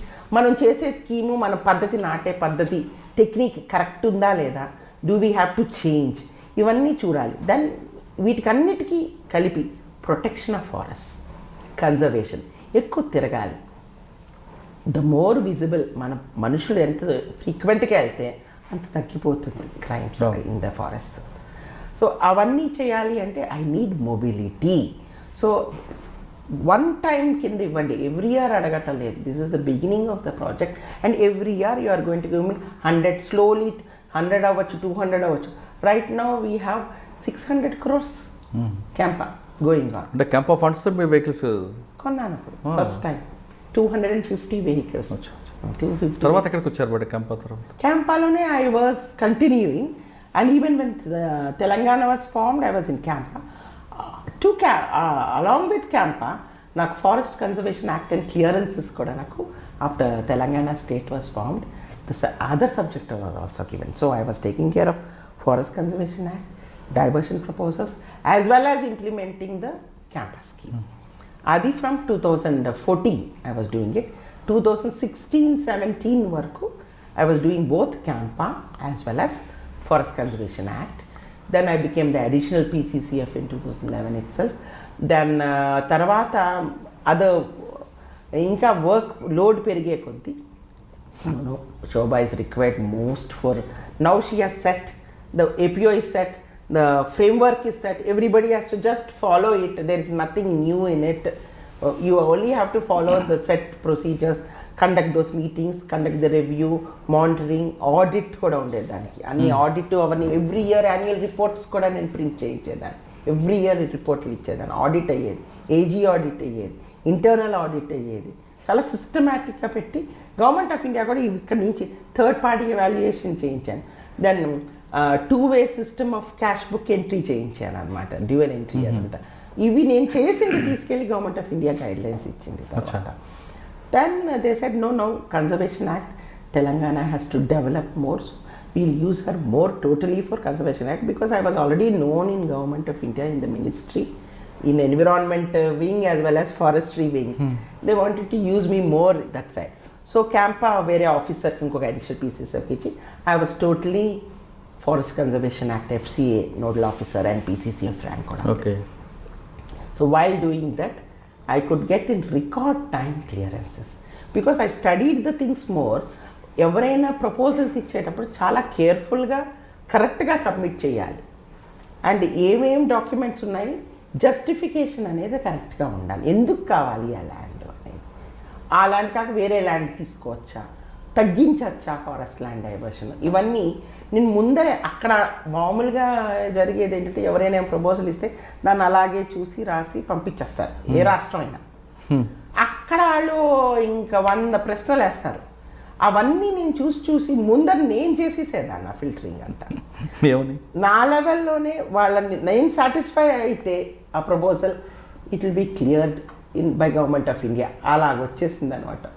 So first నేను correctness of the proposal, correctness of documentation, correct justification, perfect scheme రాయటము, కాంపన్సేటరీ ల్యాండ్స్ తీసుకోవటము, అవన్నీ పెట్టి పంపిస్తే కాళేశ్వరం ప్రాజెక్ట్ 40 daysలో స్టేజ్ 1, స్టేజ్ 2 క్లియరెన్సెస్ తీసుకొచ్చాను. So that was the record in the country, highest area, largest area diverted and least time taken for clearance. దాని నుంచి ఇంకా మన NH ప్రాజెక్ట్, సీతారామ, అన్నీ ఎవ్రీథింగ్, మన Palamuru, not only irrigation projects, NH project, national highway projects, panchayati raj, PMGSY roads, left wing extremist ఏరియాస్లో proposals, ఇవన్నీ కూడా పర్ఫెక్ట్గా చేసుకుంటూ వచ్చాను. That's when I think CM has noticed. By that time he gave me state award. That was the state award for excellence. Then I was by the PCCF promotion వచ్చేసింది అప్పటికి. So then in 2019 I was made the head of forest force. Okay. ఇక్కడికి వచ్చేసరికి మీరు first Anantapuram వచ్చే టైంకి ఇప్పటికి చాలా difference వచ్చింది, చాలా వచ్చే ఉంటాయి. నెక్స్ట్ కొన్ని ఛాలెంజ్ వచ్చాయి, దాన్ని ఏ విధంగా ఫేస్ చేసుకుంటూ ఇక్కడ గవర్నమెంట్, తెలంగాణ గవర్నమెంట్ ఎక్కువగా ఫారెస్ట్ మీద ఎక్కువ ఫోకస్ చేయడం, హరితహారం లాంటి కార్యక్రమం చేయడం, అంటే భావితరానికి అడవులు కావాలి, దానివల్ల ఈ ప్రకృతి వల్ల ఎలాంటి బెనిఫిట్స్ ఉంటాయని మీద ఎక్కువగా ఫోకస్ చేశారు. అంటే CM గారి యొక్క ఉద్దేశాలకి అనుగుణంగా మీరు కరెక్ట్ ముందే ఎలా కనిపెట్టుకుంటూ వెళ్ళారండి? అంటే ఇప్పుడు మీకు ఇంత CAMPA గురించి చెప్పాను కదా, సో అడవులు పునరుజ్జీవించడం అనేది మెయిన్ పాయింట్. సో ఎప్పుడైతే 2014లో వచ్చి 2015లో హరితహారం కాన్సెప్ట్ ఉన్నాం, I was also part of it discussions అన్న. అప్పుడు చెప్పాను CAMPA ఫండ్స్తో సార్ అవుట్ సైడ్ అన్నీ కొంచెం నర్సరీస్ రేస్ చేయడానికి దానికి అంతా మనం డౌటైల్ చేయాలి ఫండ్స్, ఇన్సైడ్ ఫారెస్ట్కి CAMPA ఫండ్స్ని ఈ విధంగా వాడచ్చు అని అప్పుడే చెప్పాను. So that's how I focused more on developing inside forest. Outside ఫారెస్ట్కి అఫారెస్టేషన్ స్కీమ్ అని పెట్టి ఫండ్స్ స్టేట్ గవర్నమెంట్ ఇచ్చింది. సో ఈ మ్యాచింగ్ ఇవ్వటంతో even government of India appreciate చేసింది. మామూలుగా అన్ని స్టేట్స్లో, అదర్ స్టేట్స్లో ఏంటంటే ఈ CAMPA ఫండ్ మీదే డిపెండ్ అవుతారు, ఇంక వేరే ఏవి చేయరు. ఓకే. వేరాస్ మంది ఇంతే, దానికి 3 ఇంతలు అన్నిటి నుంచి చేసాం. ఇప్పుడు CAMPA in beginning 200, 300, 400, even 600, 700 crores చేసిన from out side CAMPA afforestation ఒక 250, 300 crores ఇవ్వటం, NREGS ఫండ్స్ డౌటైల్ చేయటం, దెన్ మన పంచాయతీ ఫండ్స్ డౌటైల్ చేయటం, అర్బన్ ఏరియాస్ ఫండ్స్ డౌటైల్ చేయటం, దాని ఈ కార్పొరేషన్స్ ఉన్నాయి మన జిహెచ్ఎంసి, హెచ్ఎండిఏ, వీళ్ళ ఫండ్స్ని కూడా యూజ్ చేయటం చేసాం. ఇవే కాకుండా దట్స్ ఫారెస్ట్ని వృద్ధి చేయడానికి వాడుకున్నాం, నర్సరీస్లో మంచి క్వాలిటీ మొక్కలు పెంచడానికి వాడాము, దెన్ అవేర్నెస్ బిల్డింగ్ కూడా వాడాము, ప్రజల్లో ఎక్కువ అవేర్నెస్. వీటికన్నిటికీ సార్ ఈ హరితహారము, మన గ్రీన్ కవర్ ఇన్ తెలంగాణ, ఈ ఫారెస్ట్లు పునరుజ్జీవం పొందడానికి అన్నిటికీ ముఖ్య కారణం political will. I have to say that other స్టేట్స్లో కూడా ఇదే ఉంది కదా, సేమ్ ప్రోగ్రామ్స్ ఉన్నది, క్యాంపా కూడా ఉంది. ఇన్ఫ్యాక్ట్ మహారాష్ట్ర స్టేట్లో వాళ్ళకి 1000 కోట్లు ఇస్తారు state government budget besides CAMPA. But మరి వాళ్ళకి ఎందుకు రాలేదు, ఎందుకు గ్రీన్ కవర్ పెరగలేదు? ఈయనకి ఇంట్రెస్ట్ ఉంది. Political will and continuous monitoring. ఆయనకి సపోర్ట్గా సంతోష్ గారు ఒకరు, మన గ్రీన్ ఛాలెంజ్ ఆయన కూడా అంతే కదా. ఇప్పుడు ఎలా పెట్టారంటే దృష్టి, అసలు అదృష్టం అండి మా ఫారెస్ట్ డిపార్ట్మెంట్. ఇప్పుడు ఏ ఫారెస్ట్ అధికారి అయినా ఫారెస్ట్ డిపార్ట్మెంట్లో చేరిన వాళ్ళకి నేను చూసుకుంటున్న అడవి అలాగే ఉండాలి, ఏమాత్రం చెడిపోకూడదు, కన్జర్వేషన్ పెరగాలి, గ్రీన్ కవర్ పెరగాలి, అక్కడ జీవ వైవిధ్యం కూడా పెరగాలి అని కోరుకుంటాం. అండ్ దాన్ని ప్రాణాలొడ్డి ప్రొటెక్ట్ చేసుకుంటాం ఎవరికి. అలాగా చేసుకుంటున్నప్పుడు మాకు వచ్చిన స్కీమ్స్ అవన్నీ చేసినప్పుడు ఇంకా చేయండి అని మనకు సపోర్ట్ ఇచ్చేవాళ్ళు ఉంటే ఇంకా అంతకంటే మించింది ఎవరికి కావాలి sir. So we have the best from ever since 2014. అడవులు పచ్చదనం, గ్రీన్ కవర్ పెరగాలి. ఇదితో ఇంక మేము దాన్ని పట్టుకుని ఇప్పుడు నాలాగే ఉంటారు ఆ డిపార్ట్మెంట్ నిండా, వేరియింగ్ డిగ్రీస్ ఆఫ్ కమిట్మెంట్ ఉండదు, బట్ మా ఉద్దేశం ఒకటి అందరికీ. సో ఆ పైనుంచి కింద వరకు ప్రతి ఒక్కరిని మనం ఇదే చేయాలి ఆ ట్యూనింగ్ చేసుకుంటూ వచ్చాం. కొత్త రిక్రూట్మెంట్స్ కూడా అయినాయి. దెన్ యాక్చువల్లీ మీకు ఇంకో మాట చెప్పాల్సింది ఏంటంటే, మన ఫారెస్ట్ డిపార్ట్మెంట్లో విమెన్ ఎట్ లోయర్ లెవెల్స్ 2000 నుంచి ఎంటర్ అయ్యారు, అంతకుముందు లేదు. రిజర్వేషన్ కూడా అప్పుడే వచ్చింది. అప్పుడు మొదట్లో ఫుల్ అయ్యేవి కాదు విమెన్ రిజర్వేషన్ సీట్స్ కోటా కూడా, కొద్దిమంది రిక్రూట్ అయ్యేవారు, మిగతా వాళ్ళ క్యారీ ఫార్వర్డ్ అయ్యేది రిజర్వేషన్. అలాంటిది ఇప్పుడు ఏ స్థాయికి వచ్చేసిందంటే 2014 రిక్రూట్మెంట్ అవని, 15 అవని, 2019 అవని రిక్రూట్మెంట్స్లో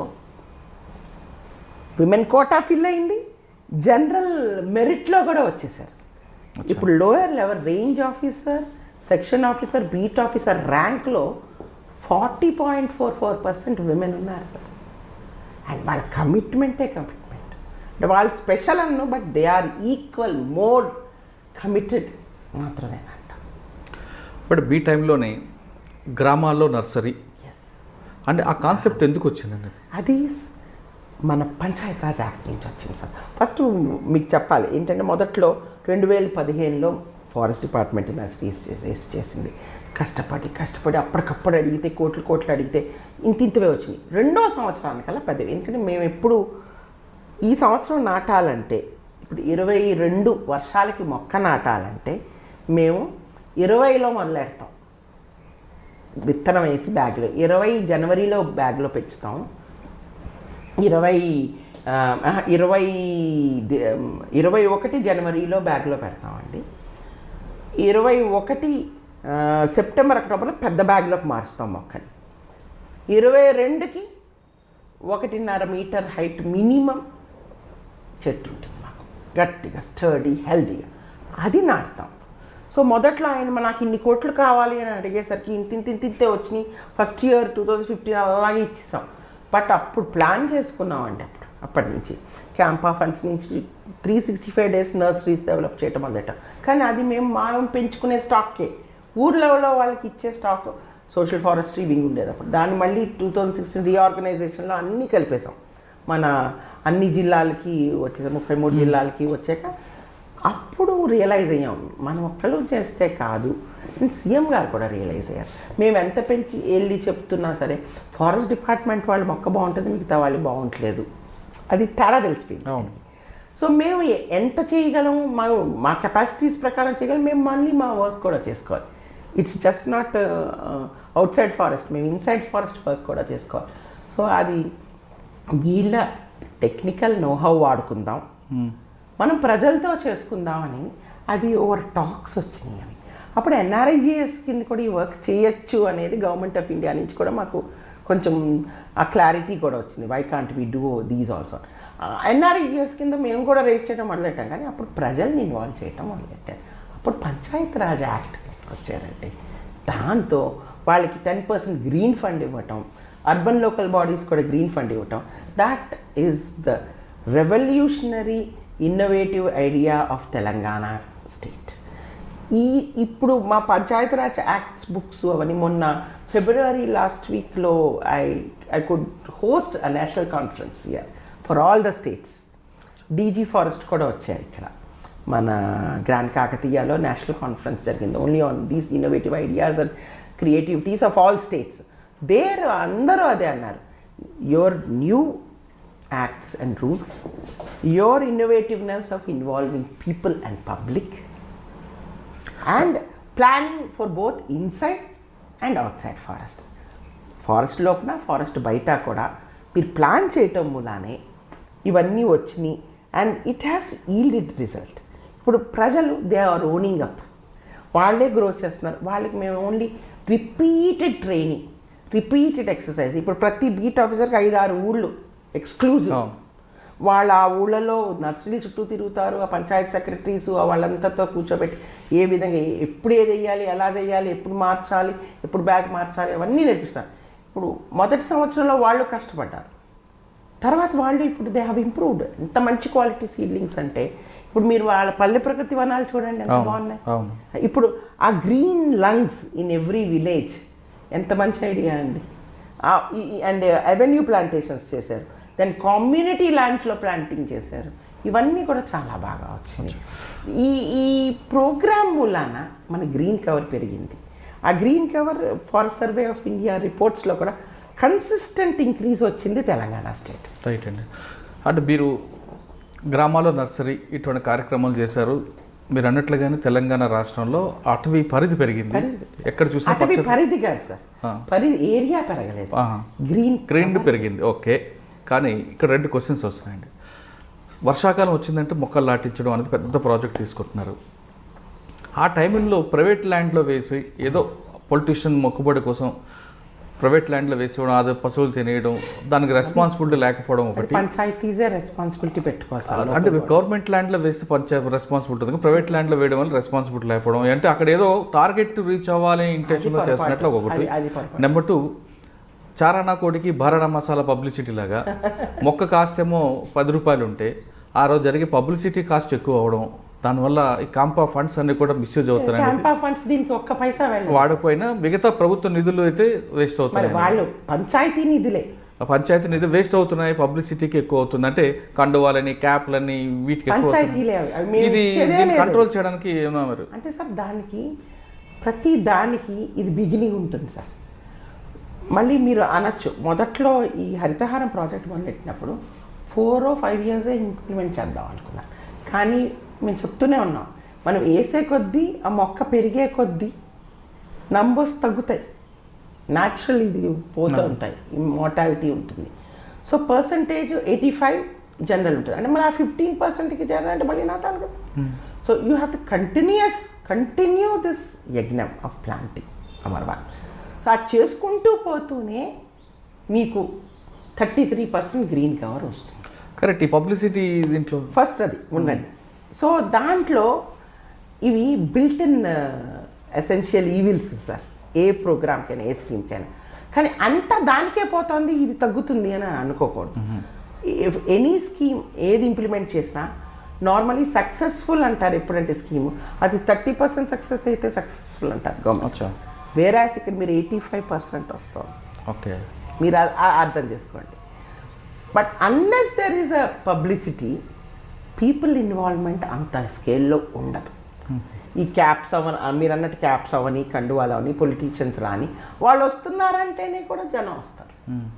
సో వాళ్ళు ఇక్కడ మనం ఇంటర్వెన్షన్ ఒకటి చెయ్యొచ్చు. యాజ్ ప్రభుత్వం తరఫున వాళ్ళకి ఆ బాధ్యత ఎవరైతే వచ్చి అప్పుడు పార్టిసిపేట్ చేసి నాటారో వాళ్ళకి కొంచెం ఆ బాధ్యత అప్పగించాలి. అది అంత ఈజీ కాదు, కానీ అది వచ్చింది. మీరు ఇప్పుడు పల్లె ప్రకృతి వనం చూస్తే మీకు వాళ్ళకి ఓనర్షిప్ వచ్చింది. వాళ్ళు మా పార్కు, మా ప్రకృతి వనం అని పెంచుకుని ప్రొటెక్ట్ చేసుకుంటున్నారు. అక్కడ ఒక్క మొక్క పోనీరు. అంటే ఇప్పుడు అదే కార్యక్రమంలో అది మెల్లిగా స్ప్రెడ్ అవ్వాలి సార్. ఇప్పుడు ప్రతి గ్రామంలో రోడ్ల పక్కన కూడా వేశారు, కానీ అన్ని చోట్ల కనిపించవు. అవును. అంటే నేను ఆ ప్రాజెక్ట్లోనే ఇప్పుడు మీరు ఒక అడ్వైస్ తీసుకొస్తున్నారు కాబట్టి కొన్ని గ్రామాల్లో బస్ షెల్టర్ ఉందనుకోండి ఎగ్జాంపుల్. బస్ షెల్టర్ ఆ ఊర్లో ఉన్న వాళ్ళ కుటుంబీకులు చనిపోతే వాళ్ళ పేరు చేస్తారు. ఏ విధంగా అదే క్యాంపెయిన్ తీసుకోవచ్చు. అదేవిధంగా మీరే ఒక మంచి మొక్క నాటించి గ్రామస్తులు ఎవరు చేత ఈ మొక్క మా నాన్నది అనేది వాళ్ళ పేరు మీద ఇస్తే వాళ్ళే దాన్ని కాపాడుకుంటారు కదా. స్మృతి వనం అంటాం వాళ్ళ పేరు మీద పెట్టి అది ఆ కార్యక్రమం చేయొచ్చు కదా. మెల్లిగా ఇప్పుడు మనం చెప్తుంటే వాళ్ళు చేసేది కాదు సార్. వాళ్ళు రావాలంటే అప్పుడే ఓనర్షిప్ వస్తుంది. మనం చెప్తే ఓనర్షిప్ రాదు. ఇప్పుడు మేము ఎక్స్పెక్ట్ చేయలేదు.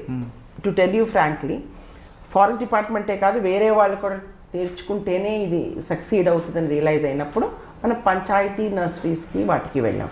ఫస్ట్ ఇయర్ సరిగా రాలేదు, సెకండ్ ఇయర్ రాలేదు, కానీ ఇప్పుడు థర్డ్ ఇయర్ నుంచి టైం పడుతుంది. రైట్, కొంచెం టైం పడుతుంది. ఇప్పుడు మీరు డిపార్ట్మెంట్లో అమ్మాయిలందరూ చాలామంది వస్తున్నారు, బాగా వాళ్ళకి ప్యాషన్గా వస్తున్నారని చెప్తున్నారు. అది చాలా మనందరూ కూడా వెల్కమ్ చెప్పాల్సిందే. కానీ అమ్మాయిలకి ఇక్కడికి వచ్చిన తర్వాత దాడులు జరగడం అనేది జరుగుతుంది. రీసెంట్గా మనం ఆదిలాబాద్ ఇష్యూ తీసుకుంటే మరి అటువంటిప్పుడు వాళ్ళకి ఏ విధంగా ప్రొటెక్ట్ చేస్తామండి సార్? అది మీకు ఎందుకు జరిగిందో ఆ దాడి తెలుసా మీకు? అమ్మాయి కళాజాతం తీసుకెళ్ళింది. షీ టుక్ కల్చరల్ ట్రూప్ని తీసుకెళ్ళింది ఆ ఊర్లోకి. కళాజాతం దేనికి? ఫైర్ మేనేజ్మెంట్, ఫైర్ పడకూడదు, అగ్గి పడకూడదు, ఫారెస్ట్లో ప్రొటెక్ట్ చేసుకోవాలి అని చెప్పడానికి, తెలియపరచడానికి కళాజాతం తీసుకెళ్ళింది. ముందర సర్పంచ్ చెప్పింది, ఊరోళ్ళకి చెప్పింది, అంతా చెప్పారు. అందరు రాండి మేము ఆ అమ్మాయి తీసుకెళ్ళింది. ఆ అమ్మాయితో అప్పుడు 2-3 కూడా వెళ్ళారు. ఆ అమ్మాయి she was 8 months pregnant also.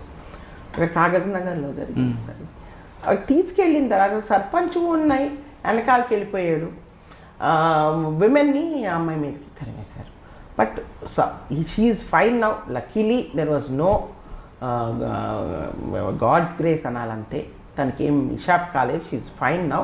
She back to our duty. She's already but మంచి పని చేయడానికి వెళ్ళినప్పుడు ప్రజలే రివోల్ట్ అయ్యారు.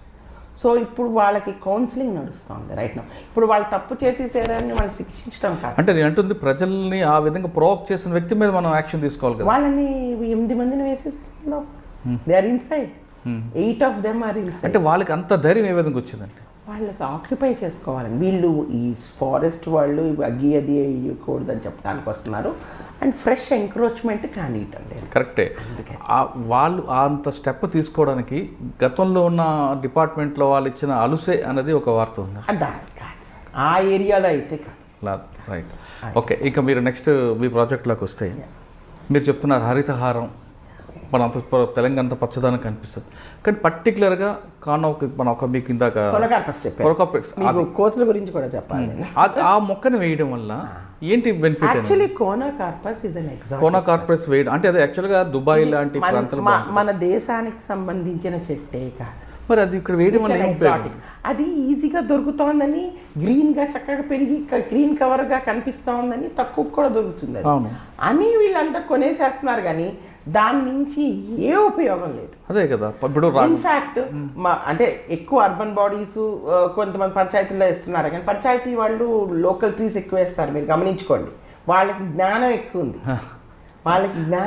ఉంది. వాళ్ళకి కావాల్సిన చెట్లు ఏవి కావాలో అవే వేసుకుంటారు. ఈ కోనోకార్పస్ ఎక్కువ అర్బన్ ఏరియాస్ లో సర్పంచులు ఈ అర్బన్ చూసి ఇది బాగుంది అని ఆయన ఇల్లు అదే పని కొనుక్కి తీసుకెళ్ళేసినవి కూడా ఉన్నాయి. వాళ్ళని మెల్లిమెల్లిగా మా వాళ్ళు జ్ఞానోదయం కలిగిస్తున్నారు. ఫారెస్ట్ డిపార్ట్మెంట్ త్రూ ఎక్స్టెన్షన్ అదొద్దని మెల్లిమెల్లిగా అవి తీసి మారుస్తున్నారు కూడా కొన్ని చోట్ల. కానీ ఇది ఏంటంటే ఇట్ గ్రోస్ క్విక్లీ, ఆ గ్రీన్ కర్టన్ లాగా డెవలప్ అవుతోంది అని. But we should avoid it అండి. మీరు సమన్వయ లోపం మూలాన వచ్చింది అన్నారే, అది కాదు.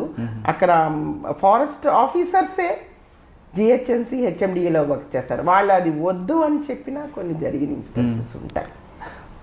సో అదేంటంటే క్విక్ రిజల్ట్.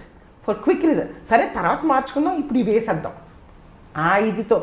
అది పెరిగాక పీక బుద్ధి కాదు వాళ్ళు, అంతే. ఎండవు తడవు ఏం లేదు కదా దాని మూలాన అసలు ఒక పక్షికి పనికిరాదు, మనిషికి ఏమీ లాభం లేదు. బట్ దాని వెనకాల నేను ఇప్పుడు కొంతమందికి ఏం చెప్తున్నానంటే, ఓకే మీకు పీకటానికి చేతులు రావట్లేదు, దాని వెనకాల రావి చెట్టు వేయండి, అది పెరికేకి తీసేయండి. అలా తీసేస్తున్నాం మేము చాలా చోట్ల. మెల్లిమెల్లి ఇట్ విల్ టేక్ టైం. ఎందుకంటే దాన్ని ఒక ఇదిలాగా అందరూ తీసేసుకుని, కొంతమంది చూసి పులిని చూసినాక వాటి పెట్టుకున్నట్టు కొంతమంది సర్పంచులు కూడా కొన్ని తీసుకెళ్ళి వేసేసారు. అమ్మ బాబు అయ్యి వద్దు అంటే మెల్లిగా వాళ్ళు మారుస్తున్నారు. కానీ ఆ మార్చే లోపల ఈ పెద్ద చెట్టు తయారైతే కానీ తీయలేదు. టోటల్గా మీరు అది కొనకర్పస్ వేయకూడదు sir, it's an exhausting. Actually అది ఫస్ట్ లాహోర్లో చేశారు అసలు. లాహోర్ ఏరియాలో ఇప్పుడు లాహోర్లో మొత్తం తీసేస్తున్నారు. ఇప్పుడు దుబాయ్లో అది ఇట్స్ డెజర్ట్ ఇది. So something to see green, అది తక్కువ నీళ్లతోనే బాగానే వస్తుంది, ఎక్కువ వాటరింగ్ కూడా అక్కర్లేదు. So they are having it. But మనకి అన్ని రకాల జాతులు ఉన్న మన దేశంలో వేరే వృక్ష జాతులు వేసుకునే ఆస్కారం ఉంది కాబట్టి we need not go for example. Madam ఇప్పుడు ఆ చెట్టు గురించి పక్కన పెడదామండి. ఇంకా మనం బ్యాంబూ చాలా డెవలప్ చేయాలి. దాన్ని ఎందుకండి పూర్తిగా నిర్లక్ష్యం చేస్తున్నారు? వాళ్ళ నుంచి కమర్షియల్, దానికి ఆకులతో పైన ఉంటుంది, కర్రలతో మంచి ప్రాఫిట్. ఎందుకో జనం మేము చాలా రకరకాల బ్యాంబూస్ తీసుకొచ్చి వేసి ఎక్స్టెన్షన్లో కూడా చూపించాం ఊరి వాళ్ళకి అంతా. వాళ్ళకి ఏంటంటే సార్ మామూలుగా ఒక చిన్న ఎకరం ఉందనుకోండి, అది వేసేస్తే ఇంకేమీ వేసుకోలేము అనేది. ఇప్పుడు ఒక్కసారి బ్యాంబూ వేసారనుకోండి, అది లాత పక్కన ఇంకా మీరు ఇంకేమీ వేసుకోలేరు. కానీ దీని నుంచి వస్తుంది, కానీ వీళ్ళకి అది ఆనదు తొందరగా. అది ప్రజలకు మరి అవగాహన కల్పించాలి. చాలా చాలా ఎక్స్టెన్షన్ చేయాల్సిన అవసరం. కానీ మంచి పంట కదండి అది, చాలా మంచి. ఆకులు కూడా వెరైటీస్ ఉన్నాయండి. ఆ వెరైటీస్ వేస్తే చాలా క్విక్ ఈల్డ్ వస్తుంది, హైలీ ప్రొడక్టివ్, మంచి రేట్ కూడా వస్తుంది. బ్యాంబూ తుల్డా అని ఉన్నాయి, మేము అన్ని రకాలు వేసి అన్ని రకాల మా రీసెర్చ్ సెంటర్స్లో రకరకాలు వేసాం. అవి మేము చెప్తుంటాం, మేము కొన్ని పంచుతుంటాం. మేము ఈ వెరైటీస్ అని మా వాగులు వెంబడంతా వేస్తున్నాం కూడా ఫారెస్ట్లో, కొత్త వెరైటీస్, దోస్ విచ్ ఆర్ మన ఏరియాలో బాగా పెరిగేవి, అవన్నీ కూడా వేస్తున్నాం. Bamboo is a very good product for people. అది ఎగ్జాంప్టెడ్ స్పీసీస్ కూడా. సో వాళ్ళు చక్కగా పెంచుకుని నీట్గా మంచి లాభం పొందొచ్చుంది. మీరు కోతుల గురించి అడిగారు, నెక్స్ట్ అడుగుతానండి. మీ సర్వీస్ ఎప్పుడు లాస్ట్ అయిందండి? సర్వీస్ లాస్ట్ 3 yearsలో I had very good innings I should say. As head I could do lot. పై నుంచి కింద స్థాయి ఉద్యోగితో ప్రతి ఒక్కరితో వెళ్ళి మాట్లాడి వాళ్ళతో ఏం చేస్తున్నారని కనుక్కుని వాళ్ళతో పని చేయించడం ఎక్కువగా ఉద్దేశంగా పెట్టుకుని చేశారు. మీకు పదవి విరమణ కూడా చాలా ఘనంగా చేసిన వాళ్ళ అపేక్ష, అది దూరపల్లి వాళ్ళ అపేక్ష, చాలా బాగా చేశారు. జనరల్ గా అది ఒక పోలీస్ ఆఫీసర్లకి డీజీ లెవెల్లో ఉండేది. ఫస్ట్ టైం కింద బీట్ ఆఫీసర్ నుంచి పైన ఆఫీసర్ ఒక్కళ్ళు లాగారండి జీప్. అది నాకు కళ్ళు చెమ్మగిలిని కూడా ఆ రోజు. నాకు అంటే మీ సర్వీస్ చూసి ప్రభుత్వం మీకు అడిగిందా కంటిన్యూ చేయమని? అది సరే అంటే ప్రభుత్వమే ముందర నుంచి అప్పుడే రిటైర్ అయిపోతున్నావా అని ఒక 6 నెలల నుంచి నన్ను అడుగుతున్నారు. సేమ్ కదా? అవును సార్, నాకు టైం అయిపోతుంది కాబట్టి నేను రిటైర్. ఎందుకు కంటిన్యూ చేయలేదు సార్, నెక్స్ట్ నా టర్మ్కి నేను రిటైర్ అవ్వాలి, నెక్స్ట్ పర్సన్ తీసుకోవాలి, అది rule. And morally I agree to only that sir, no continuations, no extensions అని ముందరే చెప్పాను. తర్వాత మీకు సో ఆ రోజే ఇవ్వటం నాకు చాలా సంతోషం అండి. అడ్వైజర్ దట్ బికాస్ నా ప్యాషన్ అది, నా ప్యాషన్ నేను ఎలాగా మర్చిపోలేను. సో నేను అది కంటిన్యూ చేయటమే నాకు ఇష్టం. గవర్నమెంటే సార్, సీఎం సార్ గుర్తించారు, గవర్నమెంట్ ఆఫ్ తెలంగాణ తీసుకుంది. అప్పటి నుంచి నేను అందరూ ఇప్పుడు యూజర్ ఏజెన్సీస్ అవన్నీ, ఫారెస్ట్ డిపార్ట్మెంట్ ఏది అడుగుతున్నా నేను వాళ్ళందరికీ నేను సలహా ఇస్తూనే ఉన్నాను. గవర్నమెంట్ ఆఫ్ ఇండియా కూడా నాకు చైర్మన్ ఒక they have made me chairman for total working plans of government total India. Okay, working plan మాది కోడ్లా ఉంటుంది. ఎవ్రీ 2014లో లాస్ట్ కోడ్ ఇచ్చారు. దాని నుంచి చేస్తున్నవన్నీ ఆ కోడ్ ప్రకారమే మేము ఫారెస్ట్లో ఇంప్లిమెంట్ చేయాలన్నమాట. ఏ వర్క్ చేసినా సరే, ఒక పర్కులేషన్ ట్యాంక్ తవ్వినా అవన్నిటికీ there are certain guidelines and rules. ఆ గైడ్ లైన్స్ అండ్ రూల్స్ని రివైజ్ చేయమని they have made me chairman. So అది కూడా నేను ఇప్పుడు December 22కి I have to submit the revised Telangana government కూడా చేయాలి. ఓకే, ఇంకా మనం ఫైనల్ క్వశ్చన్స్కి వద్దామండి. కోతులు మిగతావండి అడవుల్లో ఉండాల్సినవన్నీ కూడా జనంలోకి వస్తున్నాయి. గ్రామాల్లోకి రావాలంటే అక్కడ అడవిలో వాటికి కావాల్సిన ఫుడ్ వాటర్ లేకపోవడం వస్తున్నాయి. దాన్ని మనం ఏ విధంగా షార్ట్అవుట్ చేయాలి? మీరు గవర్నమెంట్కి ప్రధాన, ఎందుకంటే కొన్ని గ్రామాల్లో కోతుల వల్ల నష్టపోవడం జరుగుతున్నాయి, కోతులు మనుషుల మీద దాడులు జరుగుతున్నాయి. వ్యవసాయం వద్దన్నా సరే వ్యవసాయం కాదు వేస్తే పంట నష్టం చేస్తున్నాయి, చాలా ఇబ్బందులు అవుతున్నాయి. చాలా కానీ నేను ఒక మాట అనొచ్చు, నేను 14, 15, 16 కంటే ఇప్పుడు కొంచెం తగ్గింది. అప్పుడు చాలా విపరీతం. అంటే మీరు అడవుల్లో చాలా విపరీతం కాదు మేడం. ఇప్పుడు దాని ఆ ప్రాబ్లమ్ సాల్వ్ చేయడానికి 2 మార్గాలు కనిపిస్తున్నాయి. అడవుల్లో పండ్లు చెట్లు పెంచడమా, లేదా దాని కుటుంబ నియంత్రణ లాంటివి? రెండూ చేయాలి సార్. ఇప్పుడు ఇవి 3-4 అంటే మీకు తెలంగాణ రాష్ట్రంలో ఎక్కువగా కోతుల వల్ల నష్టపోయే గ్రామాలు ఎన్ని ఉంటాయి, ఎక్కడ ఎక్కువ కనిపిస్తాయి? ఇప్పుడు నేను అగ్రికల్చర్ వాళ్ళతోనూ మా సర్వేతో కూడా చేయిస్తే మన 12,000 చిల్లర గ్రామాల్లోని వాళ్ళు ఐడెంటిఫై చేసింది 2,500 గ్రామాలు మాత్రమే ముఖ్యంగా ఎక్కువ ఎఫెక్ట్ అయింది. అంటే మిగతావన్నీ ట్రాన్సియంట్. ఈ 2,000 అగ్రికల్చర్ డిపార్ట్మెంట్ వాళ్ళు ఏ మండలాలు, ఏ జిల్లాలు, ఏ ఊర్లు అవన్నీ ఐడెంటిఫై చేసి ఇచ్చారు. సో దాని ప్రకారం ఆ ఏరియాలో ఉండే అడవుల్లో ఎక్కువ మేము ఈ పండ్ల ఫ్రూట్ ఈల్డింగ్ ప్లాంట్స్ అంటాం. ఈ కోతులు తినేవి ఎక్కువ రకాలు ఉంటాయి. మన ఫారెస్ట్ స్పీసీసే, మన జామకాయలు అవన్నీ కాదు, వేరే ఫారెస్ట్ స్పీసీస్ కాయలన్నీ ఉంటాయండి. అవన్నీ ఆ పళ్ళు ఎక్కువ ఇష్టపడతాయి. ఆ ఫ్రూట్ ఈల్డింగ్ ప్లాంట్స్ ఇప్పుడు మా ప్లాంటేషన్స్ అన్నిట్లో అవి 30-50% ఉంటాయి. అవి వేయటం మొదలెట్టం అది 10 ఏళ్ల నుంచి జరుగుతూనే ఉంది, కానీ ఇంకా వేస్తూనే ఉండాలి. దాన్ని ఈ నీటి కుంటలు ఇవన్నీ అడవి మృగాలకే కాదు కోతులకు కూడా అన్నిటికీ కావాలి కదండి శివాలి. అవి కూడా అవన్నీ కొత్తవి చేయటం, ఉన్న వాటిని చలమల్ని వాటిని బాగా చేయటం, ఇవన్నీ చేయటం కూడా జరుగుతుంది. ఇది జరుగుతున్నా ఇంకా ఉన్నాయి. అప్పుడు మేము హిమాచల్ ప్రదేశ్ని స్టడీ చేసాం. హిమాచల్ ప్రదేశ్లో 15 ఏళ్ల క్రితమే, నాట్ నా 15 years బ్యాక్, ఈ కోతులు హోల్ హిల్స్లో విపరీతం ఇళ్ళలో దూరి చాలా మనుషులను కూడా అటాక్ చేసింది హిమాచల్లో. సో వాళ్ళు బాగా స్టడీ చేసి దే హ్యావ్ అడాప్టెడ్ ఈ family planning operations. Family planning operations మేల్స్కి ఫీమేల్స్కి ఒక మెచ్యూరిటీ ఏజ్ దాటిన వాటికే చేయాలి. పిల్లలకి చేయకూడదు, లాక్టేటింగ్ మదర్స్ ఉంటే చేయకూడదు, ప్రెగ్నెంట్ ఉంటే చేయకూడదు. ఫీమేల్స్లో ఫీమేల్కి ఒక విధంగా చేయొచ్చు, మేల్కి ఒక విధంగా జరుగుతుంది. మేల్ చాలా సింపుల్ ఆపరేషన్ అయిపోతుంది, బట్ ఫీమేల్ కొంచెం ఇంటెన్స్గా చేయాలి. దానికి స్పెషల్ ఇన్స్ట్రుమెంట్స్ కావాలి. సో వాళ్ళు అవన్నీ అప్పుడు కొంచెం జర్మనీ నుంచి అంతా తెచ్చుకుని they have setup a laboratory. అక్కడ వెటనేరియన్స్ని కూడా ట్రైన్ చేసి పెట్టి దే స్టార్టెడ్ డూయింగ్.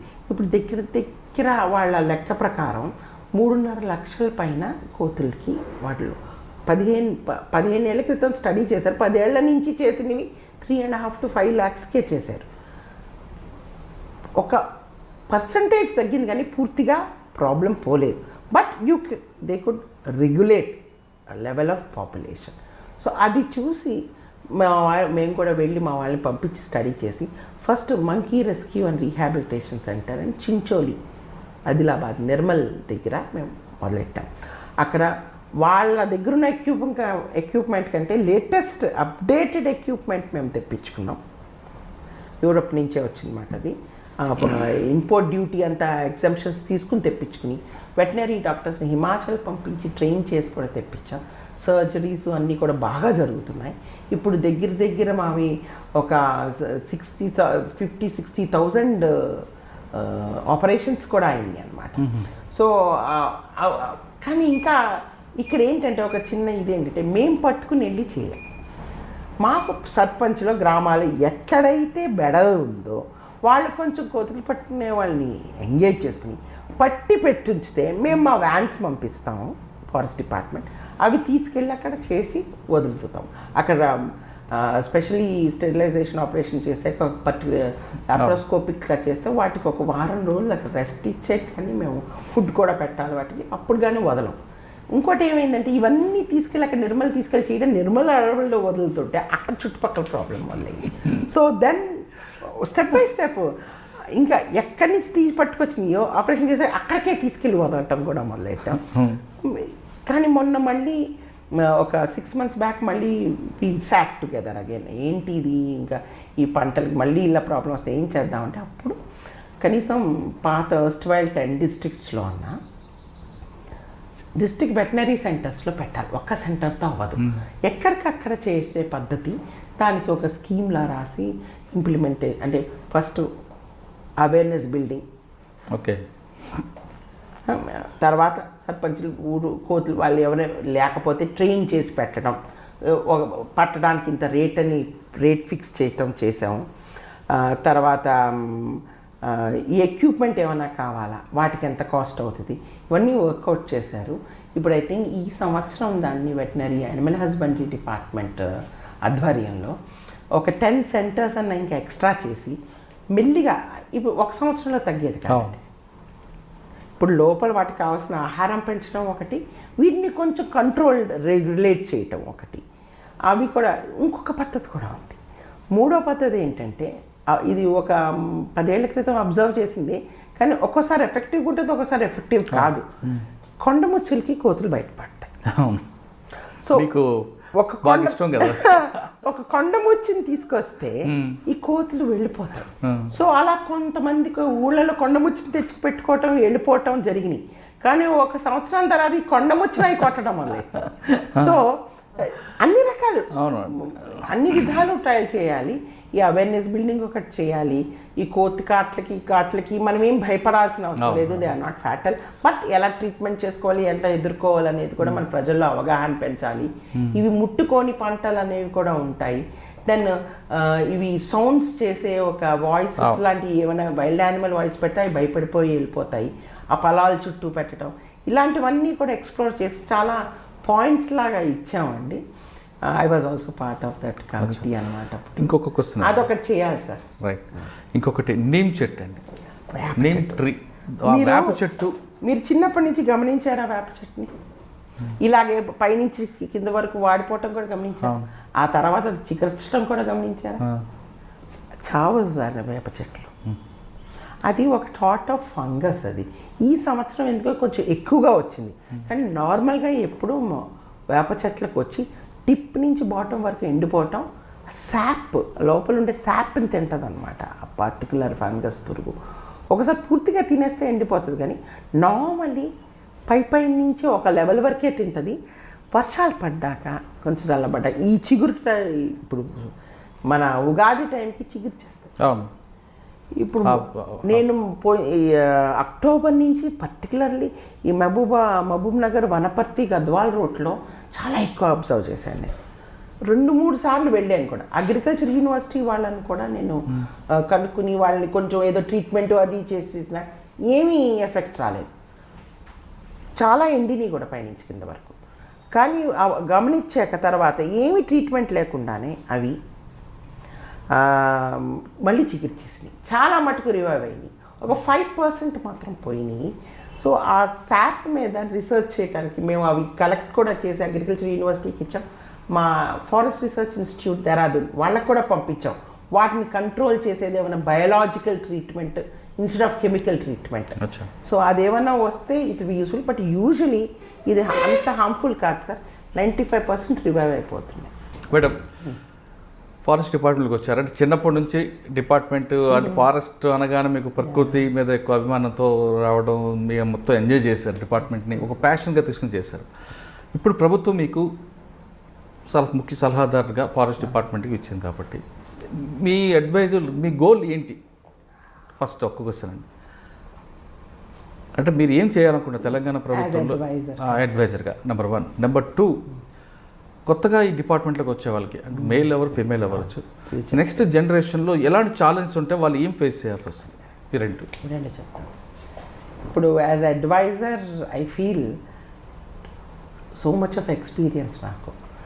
అన్ని రకాలు, ఇప్పుడు టెక్నికల్గా అయితేనే, లీగలీ అయితేనే, దెన్ మేనేజ్మెంట్, ఇవన్నీ క్వైట్ ఎక్స్పీరియన్స్డ్. సో మా department will continue forever, future also. So వాళ్ళకి వచ్చే సమస్యలకి my experience will definitely give them certain way of going ahead. అది మాత్రం I can always give. That's why I think government has taken me, and my way of dealing with people is different. నేను అందరినీ first నా దగ్గరికి తీసుకుని వాళ్ళతో కలిసి పని చేస్తాను, వాళ్ళతో పని చేయిస్తాను. That is my speciality. నేను వాళ్ళతో కూడా పని చేయిస్తాను. ఆ ఇదిలో I can integrate, coordinate department. ఇప్పుడు అందరూ నాలా ఉండరు కదా సార్ డిపార్ట్మెంట్లో. సో ఉన్న డిపార్ట్మెంటు డిస్ట్రిక్ట్ స్థాయి అవనివ్వండి, డిపార్ట్మెంటల్లో ఇంటగ్రేషన్ కోఆర్డినేషన్కి దానికి my role will be very good. That is one I'm seeing as an advisor. ఇంకోటి because of my experience in environment sector clearances and forest clearances, all departments user agencies who are having certain projects మన ఫారెస్ట్లో వెళ్ళేవి ఉంటే వాళ్ళకందరికీ నేను I can guide them properly to get their clearances, approvals at the earliest in the best manner. So ఆ guidance అనేది కూడా చాలా ఉంటుంది. ఇవన్నీ కాకుండా ఇంకా మన చీఫ్ సెక్రటరీ అవనివ్వండి, ఫారెస్ట్ డిపార్ట్మెంట్ వాళ్ళు అవనివ్వండి, సీఎం సార్ అవనివ్వండి, ఆర్ మినిస్టర్స్ ఎవరైనా సరే, whatever doubt they have or anything they would like to know, I can explain to them what I know. And if they want to know something more, kuda nenu Government of India tho kuda with my experience and coordination I can handle those things. That is what I am looking for. I think that's why I have been continued ani. I think that is the reason. Adokati sir. Then future mana ippudu challenges em unnayandi. Chaala challenges unnai sir. ఇప్పుడు traditionally forest department నేను చేరినప్పుడు, నాకంటే seniors నా bosses చేరినప్పుడు, it was only forest protection, conservation. Slowly social forestry, people's involvement, people and protection ఎక్కువ వచ్చింది. So మేము train అయినప్పుడు, నేను ఇప్పుడు 1986లో రిక్రూట్ అయ్యాక 2 years 86 to 88 ట్రైనింగ్ అప్పుడు, అప్పుడే ఈ కంప్యూటర్స్, GIS టూల్స్ అప్పుడు కొత్తలో వచ్చినాయి, కొంచెం తెలుసు. ఇప్పుడు ఇంకా ఆ ఏరియాలో మోడర్న్ టూల్స్ అన్నీ ఇప్పుడు చాలా అడ్వాన్స్డ్ ఉన్నాయి. సో ఇప్పుడు వస్తున్న స్టాఫ్ అయితేనే, ఇప్పుడు లోయెస్ట్ లెవెల్ బీట్ నుంచి IFS ఆఫీసర్స్ వరకు కూడా ఈ ఏరియాస్లో వాళ్ళకి ఎక్స్పర్టీస్ కూడా ఉంటుంది. అది బట్ ఎంత ఎక్స్పర్టీస్ ఉన్నా forest development, environment, protection, total పర్యావరణం అనేది వేరేగా చూడాలి. నువ్వు ఒక టూలు, ఒక సిస్టము, ల్యాప్టాప్ పెట్టేసుకుని ఒక క్వశ్చన్ వేస్తే ఆన్సర్ వచ్చేస్తుందని ఇలాగా చూడటానికి వాళ్ళు కాదు. సో అది ఫస్ట్ అర్థం చేసుకోవాలి సార్. ఇప్పుడు వర్క్ చేయబోయే భావితరాలు ఎవరైనా ఇచ్చినా సరే, forest is a living entity. ఆ లివింగ్ ఎంటిటీని మనకు తెలిసిన జ్ఞానంతో ఆ ప్రొటెక్షన్ చేసుకుని ఆ పరిరక్షించుకుంటేనే మనకు మనుగడ ఉండేది అనేది ఫస్ట్ యాక్సెప్ట్ చేయాలి సార్. అది యాక్సెప్ట్ చేసి దాన్ని ఎలా చూసుకోవాలి అనేది మనలో మార్పులు తెచ్చుకోవాలి, మన యాటిట్యూడ్లో మార్పులు తెచ్చుకోవాలి. దెన్ ప్రజలు, పీపుల్స్ పార్టిసిపేషన్ లేనిదే ఏది జరగదని మనం నిరూపించాం హరితహారం. సో ప్రజలు ప్రతి ఒక్కదాన్ని చేయటం చాలా కష్టం.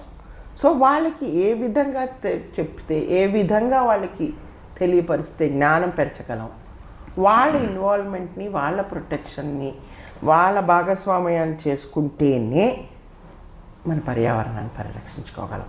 సో PR ఎక్కువ నేర్చుకోవాలి.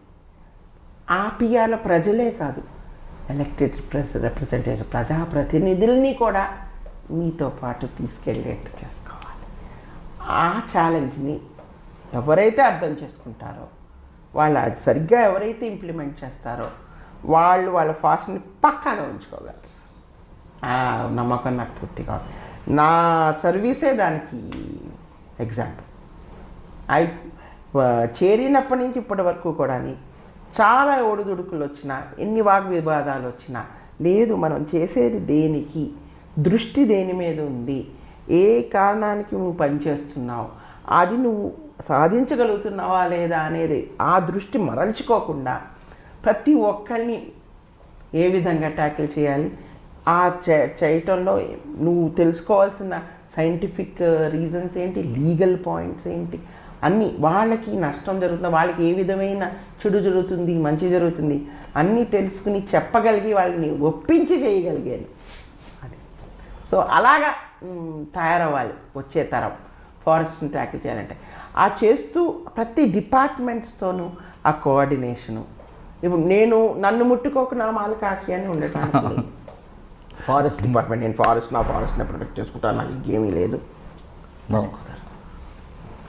మనం ఫారెస్ట్ని ఏ విధంగా అర్థం చేసుకున్నా అది అందరికీ అర్థం అయ్యేట్టు చెప్పాలి.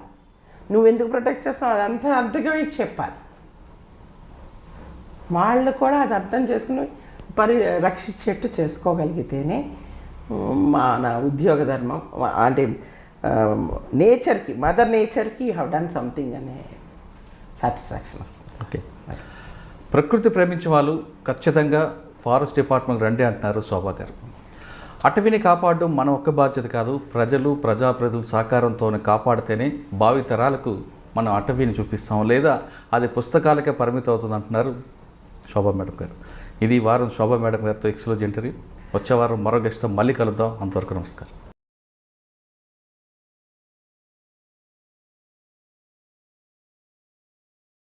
మీరు చూస్తున్నారు iDream న్యూస్ని. Please subscribe iDreams.